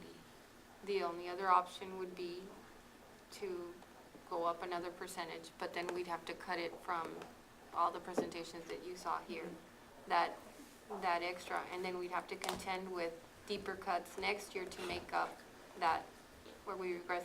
I mean, compensation plan is extremely important because you saw where we rank amongst.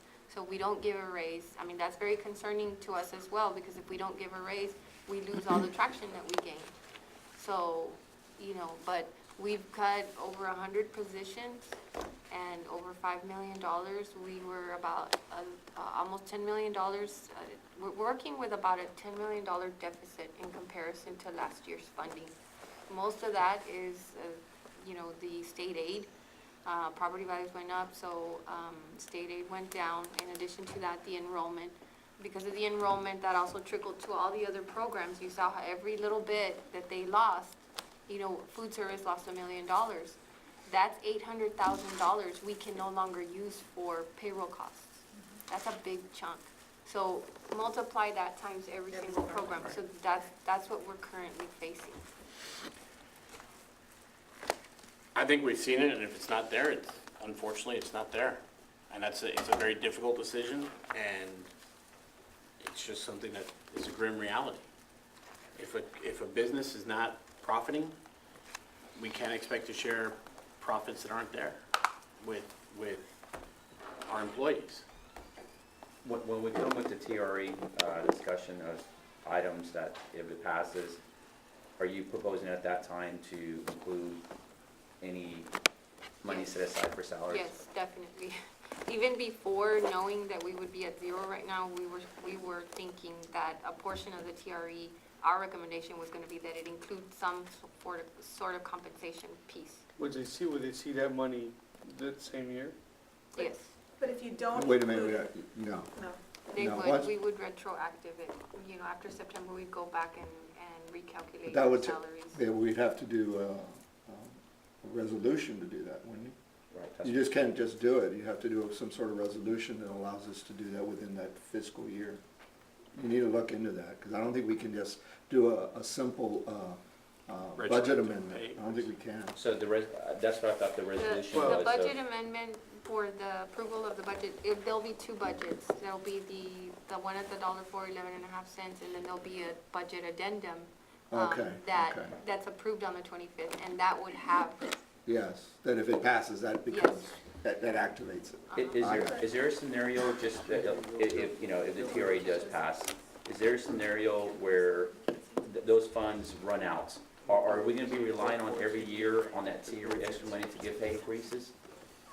It'll be blended as part of the budget. I'll tell you that Okay. moving forward, based on enrollment projections, we'll still have to continue to cut at least a minimum of 60 positions Okay. the following year. Let me put it this way, I remember reading, I think it was Sherilyn, if I'm not mistaken, or it might have been Mission, Sherilyn's the last one that passed TRE, right? Did their funds dry out after a certain amount of years? I can't say for sure, but the Well, fact that when they you had went the TRE back and discussion, can you look in that, because I'm when they curious. Well, increased their, We were there in the discussion that Mark was having, and Went the back discussion that he's having tax is rate. that we're looking at the 7 million, but we don't know 4 years from now what the state's gonna do. Right. So we're projecting the 7 million, but if the state decides to cut somewhere else, we're not gonna get 7 million. Gotcha. The other thing So- is so that that's what our he's saying. ADA That's is what gonna he's have an impact as well. Yeah, no doubt. Our ADA is gonna have an impact, and our student our numbers, our membership. So, we see 7 million projected at this time, but if any of those variables begin to drop, and I think we're gonna have to reasonably be looking, in fact, I posed that question to the group, because they were, at first, the impression was that we were doing something wrong, until we pointed out all the accolades we've won academically in our scores. Very briefly, you did a good job of that. And of course, then somebody said, well, why are you still losing? And we then pointed that out, that when you look at the fact that we're landlocked, the fact that we're in a metropolitan area, we're in the center, the fact that you now have 3 or 4 school districts within the city of McAllen, which no other school district has to face. Edinburgh works with the city of Edinburgh because it's Edinburgh Consolidated. Mission, we got Sharyland, we got South Texas, we got Edinburgh Consolidated, all in here. And then you got IDEA. And there's Lagos, which is in the city of McAllen, just immediately to the west, and now they're gonna have a huge facility, 20 acres down south. And that's the dilemma we're faced with. Cost of housing is another. Cost of housing, Cost of housing is birth huge. rate is down. There was a beautiful chart there. I mean, you could see our birth rates in the 70s and We the saw it, 80s. except for the And then you superintendent. just see this big drop, except for Jay trying to help us out. Thank you. The point I'm making is, I asked him, I finally asked him, I said, would you believe, or what would your feelings be, share with us, that if our district was around 20,000, that's what we capped out? Because they were talking growth, remember, you gotta grow, well, when you figure all those dynamics, In my last comment, I ran into a so group of- it's gonna affect our budget too. Right. Sam, I ran into a group of people this morning, and they had the same discussion and feedback. They liked the consolidation. The only thing 2 to 3 gentlemen were very adamant was that we didn't tell, and I tried to explain, we meant for 2, but, you know, I took Yeah. that. The only thing I was leaving, the guy said this, he said, I did not know all the good things happen in McAllen. You have to do a better job of discussing the academics. Everybody in that room said the I same heard the thing, same thing. everybody. Yeah. One more thing too, just caution for everybody. And we'll talk about this more later, but I don't want to, or my opinion is, I don't want the discussion of the TRE to be, if we get the TRE, you're gonna get a salary increase. No, I It's already agree. out there. Yeah. I know, but it's out there by the people, I don't want it coming from a board member, because that's not why we're doing the TRE. I think the TRE is the whole perspective, not just one issue. So, Well, before I lose sight of what I was trying to say, to your point, it will cap out. Because let's say we stay where we are for the next several years at 7 million, and we keep raising, of course it's gonna cap out. Right, that's true. We'll be back in the same scenario, and that's what some of the folks are saying. We'll give you more money, you're gonna spend more money, and we're gonna be back in the same situation. And when I got on the board, we were in that situation where we are right now. Exactly, we didn't have enough money and no raises. And it's just having this, it's necessary because of where we are, but the reality is it will catch up with us again down the road. Unless the state funding changes.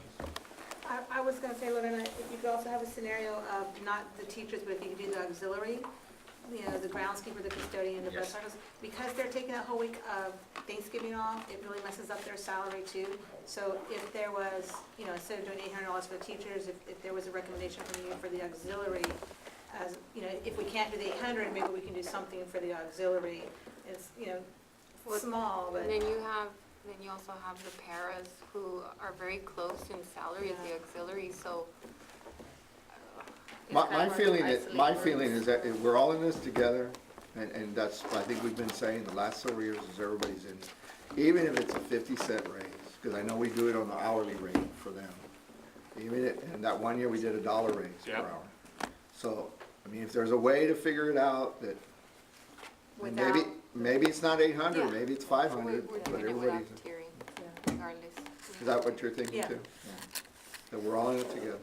What do y'all feel about the $25? I mean, if we go down and we continue, We have to, for insurance purposes, we have to. we still have 1.5 million in assigned fund balance, that we haven't transferred in. You know, if we use that money for next year, then we could recoup that $1 million, put it back into salaries and cover the raise with that. I think we have to start charging more for insurance. I mean. No, but I'm talking about the employer share. Share of it. Yeah, we That's the would, we part. would contribute $25. Instead of contributing Oh, the instead of the $25, employee. Yeah. that's $1 million that would be freed up from the 80%.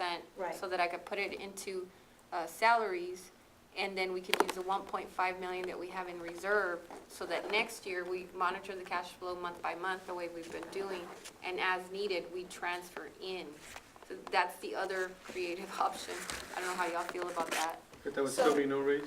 No, that would help us to do, They That would yeah, they provide get a the raise, but revenue they they would need have for the to raise. pay the that would 25, give us, right? get us real close to Yes. Is that 25 a month or 25 per year? doing the 800 for teachers and a little bit for the rest of the group, That's maybe, better. possibly. But then they still have to pay it the way they pay it through the insurance side. 25 a month? Yeah, No, but right? no, I'm talking not about for the 1 year. employer share, the share that McAllen ISD We pays were for gonna the pay employee. $25 of it. Right, We're gonna which is what the contribute recommendation in, was, yes, right? an additional 25,000. So we have 1.5 million in reserve, which is Right. more than the $25 per employee per month, in assigned fund balance. If we carry that money, assign it for next year to, you know, to address that $25. then it's not part of the payroll budget Gotcha. that we're rolling in with. And let me tell But you we're why still I, at deficit though in the fund balance of the, not yet. We're not in Not a yet. deficit. Yeah. We're Not yet. not So in this is, deficit. and the reason why I like that idea is because number one, we still haven't gotten the audit back from the insurance. Monday. Right. Monday. We still haven't gone out for RFQs to see if perhaps we can get a better rate. And why contribute more when we haven't negotiated a deal with an insurance company yet? If we know we're gonna be out there looking for new proposals to try to look at what's out there, maybe we won't have to give the $25 contribution. Well, and the other thing that you can too, and I'm talking very general, but I've seen some insurance companies, well, they'll charge you 25 if it's not a preferred vendor. So let's say there's some preferred vendors that work closely with us, we see low activity, then you waive that 25 there to drive your business there. But anyway, that's way out of scope what we're talking about right now. It's a good idea though, what you're talking about. Move to adjourn. Okay. Second. Have a motion and a second. All in favor signify by saying aye. Aye. All opposed, same sign. The ayes carry it 5-0. 142. We signed up for this, right? Thank you. Yes. Make sure.